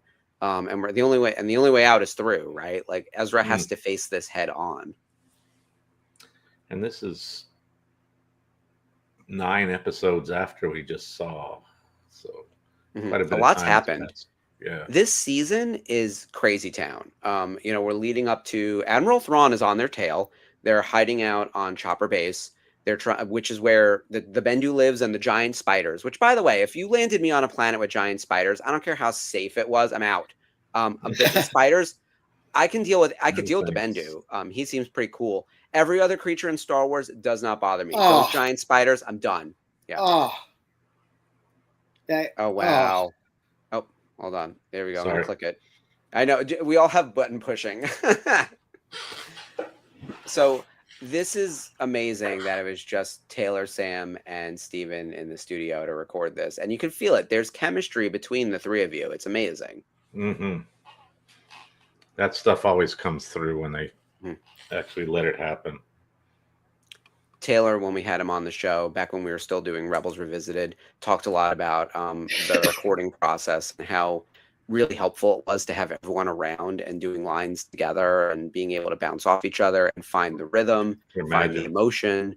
Aside from timing, the intonation in everyone's voices and the way you could play off each other. Although he did say he had to get used to, and I'm doing it now, where you have to like actually focus on the microphone and do this as opposed to doing this or doing this. And so I think he said his first take, he delivered all his lines to Freddie Prinze like this. Over here, right? So like this is happening. That's some funny shit. But like I wasn't a voice actor beforehand, so I wouldn't even think of that. And I do it all the time here, so I can't imagine how you know, uneven my audio could be. You know, for our YouTube show. Oh yeah, okay. So aside from doing Tarkin and Ben Kenobi, Steven Stanton also does AP5. Nice. AP5 is wild. Like, what a droid! If we're talking about like top tier droids, like AP5 is S tier, like without a doubt. Oh boy. That's some good stuff. All right, I'll read it out for everyone. Angel and a devil. Yeah. Steven says, we, meaning Taylor, Sam Witwer, and Steven Stanton, were positioned thusly. I love that, thusly. Me on the left, so Steven Stanton on the left, Taylor in the middle, Taylor Gray, our Ezra, and then Sam Witwer on the right. So Ezra had an angel and a devil on his shoulders, which, oh my God. By the way, I know who I'm talking to. Like, I'm following Maul full stop. Like, I'm that guy. That's a tricky one. No. That he called AP5 is Hans Gruber. Well, yeah. The voice is so much Alan Rickman. It's insane. So, and Steven, I think you've said that in interviews that Alan Rickman was some of the inspiration for that voice. You definitely feel it. Also, the singing in the episode when he's like punted into space and he's just like humming along, I think resigned to his fate that like, it reminds me of the Futurama episode where like Bender is like punted out of the ship and then ends up like floating toward Robot God. What an amazing episode, both the Futurama, but also more importantly, the Star Wars one. Could you actually see AP5 say Yippee-ki-yay MFer? I can. Yeah. He's a menace. AP5 is a full-on menace. He's as menacing as Chopper for sure. I think he and Chopper together are a ruthless duo. Or the 000. Oh my God. All right. Trip is a whole other thing because he's out there with Afra, like on full on, murdering people for fun kind of missions without the restraints of the cartoon, right? Like the comics allow them to behave way more badly than the Rebels cartoon will permit. So he might live in his own little zone, but I think Trip and AP5 and Chopper, oh man, if we're forming like a mod squad of renegade droids, yeah, build your team, man. I would draft them. First round draft pick easily. Oh, Chopper is always for me, but I mean, you see Chopper like push like other droids down like shafts and stuff. Yeah, he pushes people down shafts. Yeah. I mean, he's murdered more than anyone else in Star Wars combined, and that's probably counting all the people killed from Starkiller Base. Right. I have to go back to how amazing they made this show look and how cinematic some of these shots, just of a simple ship passing through frame, they're just amazing.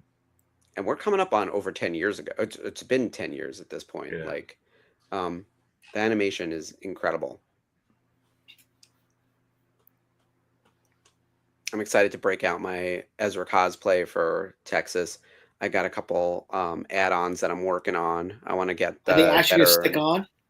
Yeah, I'm gonna make it work. Rhode Island, what a fiasco last year. Dry runs are very important. No, Rhode Island, we were like every time we were running around meeting Ezra and meeting Taylor and Iman, we were like trying to put Mark back together. Oh, I was the Lego version of Ezra Bridger. Like after you play the game and the pieces crumble. So I was like, Ashley, hold me in real quick, and then I got my Yeah. picture real quick, and then like my armor was on the floor, and that's my fault, by the way. Everything was done for me, and I still couldn't do it correctly. I'm just like not a great cosplayer. So it's the kind of thing where I need to do some, to your point, Jeff, practice runs, and I need a few other pieces. Like I've got some knee pads and some bracers and a few other accoutrements that need fixing, as well as new shoes.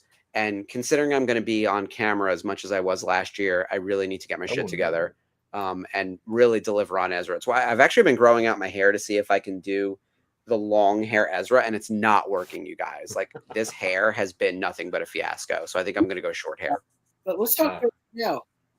Yeah. Iman Vellani as Mary and as MJ's new love interest in the new Spider-Man. Yeah. I did the meme where I was like, that's him. Like I saw him and at first I had a moment where I was like, I totally recognized him. I was like, oh my God, it's Ezra. Like it was that fast. And that scene in the trailer was very quick too. So. Yeah. I think that he's gonna be, I mean, she's obviously gonna have a boyfriend for a little bit and they're not gonna end up together. She's gonna end up with Tom Holland. But I think that it's interesting to see that her life is progressing, and this is going to be the moral quandary. Should Spider-Man, Peter Parker, interrupt the life of MJ and Ned because he had to make this deal to keep everyone safe? Should he now try to insert himself like into this situation, or should he let things be? They don't know him. They don't remember him. Like, I think it's a really interesting moral question, and hopefully they'll tackle that with some type of philosophy and care, as opposed to just like plot. Okay, we're coming up on the good stuff now, so we got to focus on how the Ezra show. has to confer with Chopper to make sure he's hallucinating, not seeing shit. Yeah. Well, that was another part of season 3. Ezra was having like essentially schizophrenic episodes. Like he was seeing stuff, and it was partially because he unlocked the holocron, so he can't trust his own eyes. And he can't even trust in the Force, really, because he's being tempted by the dark side like a lot. Like this is a real hero's journey struggle season for Ezra, more than any of the others. Like season 1 was about learning the basics of how to become a Jedi. Season 3 is like grappling with the fact that now he actually can't trust his senses that he's used all this time to build up. And even though he's a leader now, he's being tempted by the dark side and he's making the wrong decisions. Like the impact, like the fallout from Twilight of the Apprentice and the guilt he feels for how Ahsoka went down, because he still thinks she's dead. We all do. Right.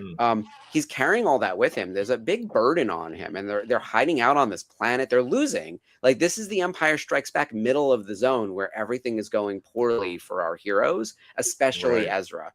But let's talk about also the fact that we had that cliffhanger, which was like a what the fuck type of cliffhanger, that when he opened his eyes were yellow. Yeah. Look, if anyone could have easily fallen down the dark side path and become a Sith apprentice, and people would have been like, yeah, I get it, Ezra would have been on that list. You know, he came to the Force really late. He had a non-fully knighted teacher trying to train him during the height of the Empire, with his parents missing and then found out to be dead. We learned that they were killed in season 1, right? And then everything they do, you think they're making progress, and then it's shut down, right? Like Tarkin blows up the communications tower. They lock out. Thanks, Steven. Like, yeah. And actually, by the way, I point out the arrival of Tarkin is what really makes season 1 become serious. Like the first half of season 1 is very kid friendly, and then the arrival of Tarkin is the determining factor that we're now in TV PG-13 territory and into like the larger Star Wars universe and how serious the shit gets. So Tarkin is very responsible for making that shift. They literally kill the other Imperials who were failing before that. Like you can see the passing of the torch from like bumbling junior level officers to, oh no, the Grand Moff is on the bridge. Like it's a big shift. Oh, come on. Rebels is a kid show. Yeah, I was thinking that a minute ago when we were watching those witches, taking over people's bodies. Yeah, that's some scary stuff. Can you imagine showing this to your kids? Like, I mean, by the way, look at how gorgeous this looks. Ezra and Chopper just like covered in dust. Like, yeah, the progression from the Clone Wars movie through the Clone Wars series mhm. To before the final season, and then this show, and then the final season of Clone Wars, and all the other stuff they've done since, it just shows you how far they've come in terms of the animation. Oh, he's Oh, for sure. he's so hallucinating. Oh yeah, he just like swung at nothing, but Yeah. you never know. As you Right. know, Darth Maul Better could have been safe there. than sorry. Yeah, and here comes Kenobi. Yeah, so he's given the Maul kind of silhouette vibe, but then when we get to this campfire thing, Yeah, spoiler alert. yeah. I wonder if is. By the way, is anyone in the chat watching this for the first time? There's no way. I can't imagine that's Yeah, the that would be. case. That would be wild if you're watching it with us. Well, as we always say when we're watching something, Yeah, please watch spoilers. it prior to watching it with us. Yeah. No, because we're going to talk all sorts of nonsense. And talk over it and go in Mhm. odd tangents. Oh, here it is. You're in the wrong place, Ezra Bridger. Okay, correction. He was Oh. not a direct match. Oh, gotcha. The Oh, so Hans he Gruber did of it all. his take on the character versus the actor himself. That's cool. That makes a lot of sense because he is very Hans Gruber, more so than like Alan Rickman in like Harry Potter or something. Right, right.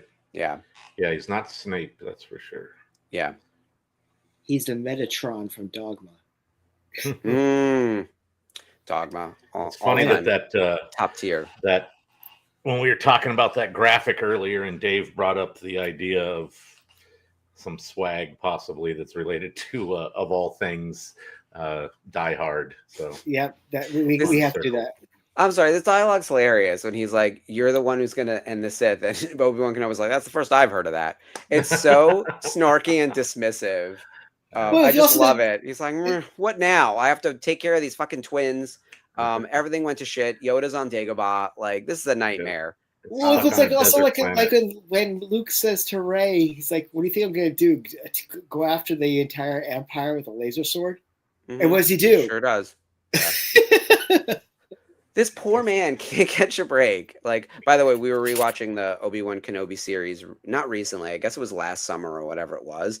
And the depths at which this man has fallen, like when we first meet him and he has to climb himself back up, it's heartbreaking, right? Because like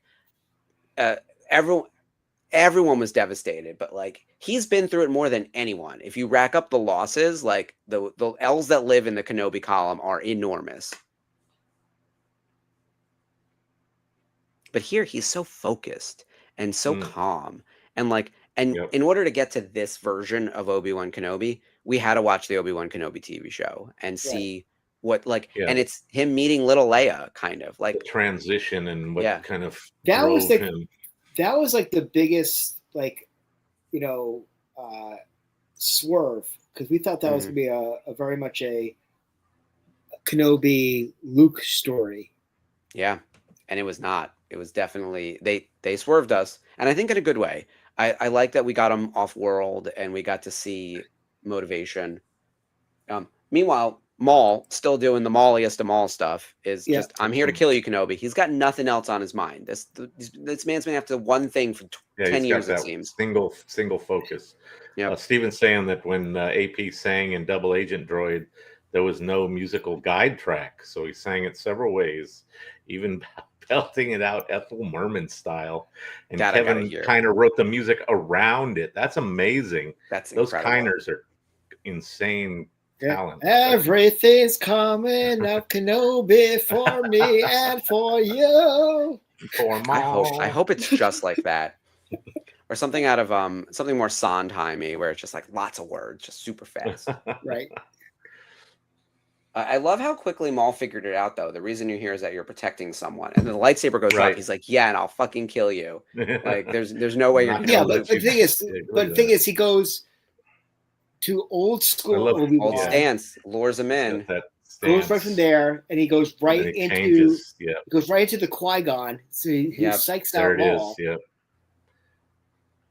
the Maul baseball bat expects one stance, as thing. I call Yeah, it. exactly. Yeah. Batter up. Yeah, Maul's eyes going up, being like, "I've done this. I've seen this film before." Mhm. I know so many of these pictures too because we had so many of them isolated for photos and trading cards. It's so funny. 3 strikes. That's insane. Yeah. So focused and determined.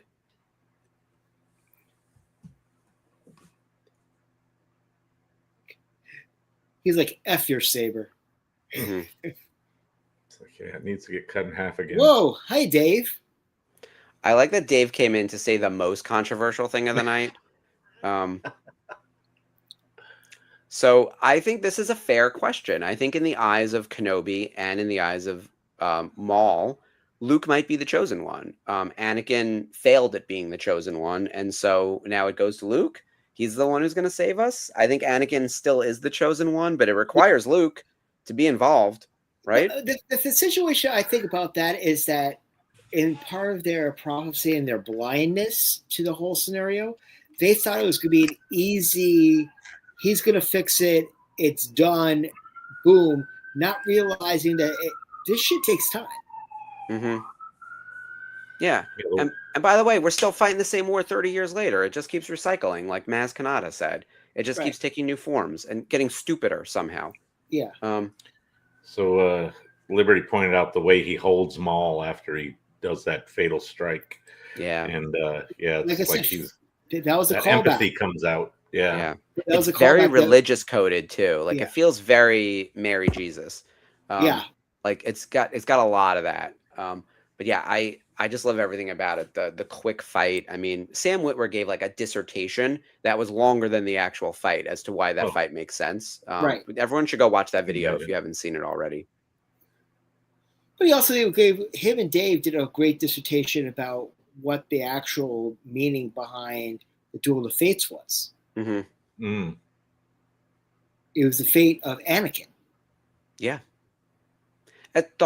He's the main boy. All of Star Wars is about Anakin. It has to all. If I were writing like the thesis statement, it's like everything you do in Star Wars has to ladder up to something about Anakin Skywalker. Yeah. Otherwise, what are we doing here? Even whatever stupid mission Boba Fett is on has to lead to that. Like we have to get there. Like, and if we're not servicing Anakin's story, it's not that important. So that line did sound very much like it could have been lifted from the original of her calling out to Luke. So yeah, I don't know if it was. I mean, Bonnie wouldn't have said the name Luke because he wouldn't have been born yet. But yeah, it's probably original OG Aunt Beru. All right, so Liberty and I actually just talked about this because one of my crazy theories is that Anakin will eventually become the Mortis father. Ahsoka will become the Mortis daughter. She kind of is already, kind of, sort of, almost. I don't know. Like, there's a lot to be answered in that space. And I was like, you know what? Who's the embodiment of the dark side? It's this dipshit right here who can't let go. I think it's Darth Maul. So I was like, what are the odds that all three of these people have met each other and interacted heavily within the same time period, right? So I think that there's something to galaxy. that. So we'll see. I think we could all end up in Mortis and find out that it's the three of them. And that would then maybe fulfill the prophecy. Oh, well, when we see that in the Kenobi show, right? So, but we also see it in Sith because he brings. Right, he's the one. Yeah, that's true. Beru and then stays there, right? So, right, little baby Aiden, who's been to our events multiple times. Force triad. You know, it's gonna be interesting. But one thing I would like to say, like, I know that you're saying that you think it's gonna be Maul, but if anybody's gonna find a way to bring in Starkiller, it's Filoni. We're not gonna see a Starkiller. It wouldn't make any sense at this point. Like, I think Maul is as close as we get to Starkiller. So I think they're going to they're going to continue doing the thing they've been doing with other pieces of non-canon, like the EU, that they're just pulling in and like figuring out how to make it make sense in the tapestry that's already been produced for Star Wars. Isn't it a different time frame as well?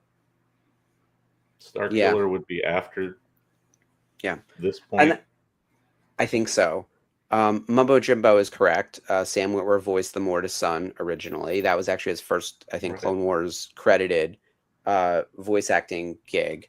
And yeah, so it's a sort of a seamless kind of almost an Easter egg of sorts. But I was asking myself, why is there a Maul show? Like, why does this character still matter? Isn't he dead? And haven't we gotten a lot of Maul already? And I'm thinking they have bigger plans for this character. And the big plan could be that he's the embodiment of evil, right? Like he's the Mortis son. Could be, because Ahsoka is the Mortis daughter, right? Can we all agree on that? Yeah, well, she's got the spirit between That's her and what I mean. Morai. It's her. Right. So who's her greatest enemy? I don't know. Meredith Salinger. Barriss Offee. Barriss Offee's gone. But like, it'd be funny if her greatest enemy was Meredith Salinger, who, by the way, is lovely. But like, who's Ahsoka's biggest enemy, and who is in the embodiment of evil in the same time period as her? You can make the case for like Palpatine or Vader or someone, but we know that Anakin's going to be the father, and I think Palpatine has to not be included in this mess because, like, Palpatine's never going to be subservient to Anakin. It just kind of doesn't work. But Maul works, and is so singularly focused on revenge at every single turn. Like he feels like he could be the embodiment of the dark side. So I don't know. I agree, Dave. It's too complicated, and maybe it's not the case. It's my crazy theory. I'm not giving up on it. That's my big swing prediction for Ahsoka season 2. Is like those 3 idiots are going to take over as like the gods of Mortis in some type of epilogue or whatever down the road. Ahsoka won't die in the end of season 2. Yeah, because she has to be in the big team up movie. But I think that's the eventual path for Ahsoka.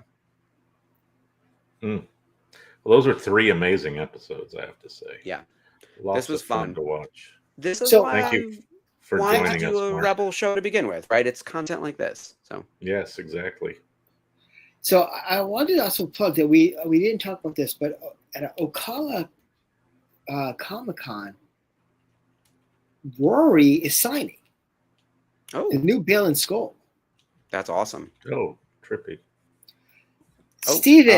Steven, are you doing Boonta Eve for something? That's an aggressive question. So yes, we are absolutely hosting a Boonta Eve for celebration. Steven, call Mark. Yeah.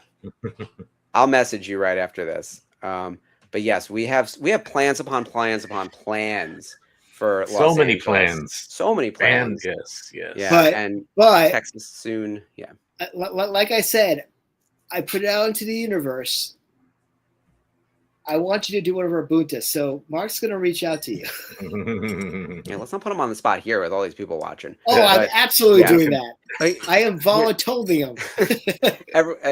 Invitation, not an obligation. But that being said, everyone else who's listening, Boonta Eve, Texas, Boonta Eve, Los Angeles, and then numerous other events. Also, if you're going to be in San Diego Comic-Con, for anyone who might have joined before, we were talking about this at the start of the show. We're going to have a really big presence at San Diego with the VCN. We're not vendors or anything. I'll be vending as a licensee, but we've got a meetup plan that Saturday night like we always do. We know we're attending some other events together. We're going to be rolling deep at San Diego with a bunch of stuff in the works, and that's only a few weeks before Rebel Scum Con and Boonta Eve. So come find us. We will have lots going on. We will all be there. And I can tell you right now is that the team and I, while Mark is setting up at San Diego, are going to be doing a lot of work for Los Angeles. Yeah. So LA and San Diego are really close physically, last I checked. Lots of recon going on for sure. Yeah. So anywho, recon. Mm-hmm. Yeah, no, we're not into the retcon stuff. But ladies and gentlemen, thank you so much for joining us this evening. We do greatly appreciate you joining all of us. Thank you very much, Mumbo Jimbo. Thank you, Liberty. Thank you, Dave, from calling in all the way from the Aurora Borealis right now. And of course, I have to say, it's an absolute honor to have Mr. Steven Stan in our chat right now. Mark will message you after this. Just saying. But anyway, tomorrow, don't forget, 5 p.m. Eastern, 2 p.m. Pacific, Life at Light Speed. Colin and Brooke got some really awesome announcements for the future of what they're going to be doing with the Virtual Cantina Network. We couldn't be happier. Enjoy dinner, Steven. We'll chat with you. Yes. Night, Thank you for Steven. joining Thanks for us. checking in. I'll talk to you soon, man. But I appreciate it. next week we start Maul Shadow Lord episodes 1 and 2. So we're very, very excited about that. New Star Wars, people. We got new content, baby. Awesome shit. Very, very excited about that. Maul, and then Have to be April Maulness. and gearing up. Do we have our graphic for the after show? I don't think we do. No, that hasn't been posted up in here yet. I think Dave put something together, but John, we need to gather it up. Yeah, John, Bryce, and Mike, who you guys know from Jedi Archives, and they've done the other after shows. They're doing Tuesday nights with their after show. And then, as the Resistance broadcast had mentioned earlier, Lacey was saying they've got their own after show as well. So if we can get their dates and times and everything, we'll make sure we post that on our socials as well. There's going to be a lot of great coverage for all things Maul. I'm excited about these 5 weeks. It's 5 weeks, 10 episodes. It's fast. But I'm so excited to see where we're going, and I'm so excited to hear Vanessa Marshall on my screen again. I just love her so much. I'm glad they're not dropping it all at once. Piecing it out 2 episodes at a time is great. I do enjoy a multi-episode arc to start and end any of the series. So at least 2 or 3 episodes to begin with really kind of gets you invested. Yeah. Well, we get a double premiere, and then it's 2 every week for 5 straight weeks. So, and as soon as we know when tickets go on sale for The Mandalorian Grogu, we're going to have a very special gift for you. And it's going to be something very different that we've ever done before. We had a very special piece of swag design made that we're going to offer it on the page for you to take and to make whatever kind of swag that you want to make, whether it's stickers or buttons or patches for the premiere of The Mandalorian Grogu. And we've never done something like this before, but we wanted to do something nice for the movie to show our VCN love. And also, hey, who doesn't love going to the movies and hang out swag? Like, it's part of our countdown to Mando, and we will be posting about movie meetups in all sorts of geographies. So if you're interested in hosting something like that, reach out to one of us, and we will put you in touch with our events and swag people, because we really would love to see the VCN out in force in the movie theaters, hanging out with each other, sharing that stuff on the page. That's my favorite part, is like just clicking into the Facebook page and seeing what people got up to this week. I was like, who went where? What did they do? Show me your collection. Who did Jeff meet? Yeah, exactly. What did Jeff do this week? That man is everywhere. So what is on the agenda, Jeff? I want to hear, like, what's next on the fun list? I got to talk about what I did last weekend. I did a full day at WonderCon on Friday. Went to some great panels. Almost missed one because it was so packed. The one that had all of our friends on it from that do droids and creatures, including Don and Tamara and Chris and Jacob. Those are all our favorite people. Yeah, and so that was Friday. Saturday, I was back at WonderCon doing WonderCon fun stuff, wandering the floor a little bit more. And then I had to leave right after our meetup because I was going to see Lucy Darling. I love Lucy Darling. She is so much fun. It was a great show. I saw. Who was on keyboards? Was it Sarah or is it someone? It's Mark. The guy with the big hair. Yeah, he's funny as shit too. Yeah, it was a great show, and that was a lot of fun. So I was really happy to go to that. What's this week? I don't even know if I have anything planned. I have a concert on Saturday. Band a little heavier than most people. I think Liberty would appreciate it. Actually, we were talking about this on Tuesday. It was Lamb of God, which is a very heavy band. One of my best memories of that band was from a cruise that I saw them perform on. And the singer talked about how the ship we were on should pull a pirate ship move and like take over a Disney cruise. Oh no. That's amazing. It was fun, but that didn't happen, but it was a great kind of idea. Yeah, I feel like we would have seen that in the news. I would have been like, I don't know him, delete my socials. Yeah. Look at me. I'm the captain now. Yeah, there you go. All right. Well, anyway, I'm glad you stayed out of trouble. Yes. But anyway, ladies and gentlemen, thank you so much for joining us. Don't forget, we have programming here on the VCN just about every single day. But also, don't forget, like, subscribe, and share this video, and join the VCN on all of our social medias. We greatly appreciate you joining us here. We will see you next week for episodes 1 and 2 of Maul Shadow Lord. And from Mark, Jeff, and I, we would like to say, may the force be with you. May the force be with you all. Guys. And be ready for the new outro. Ooh. Here we go.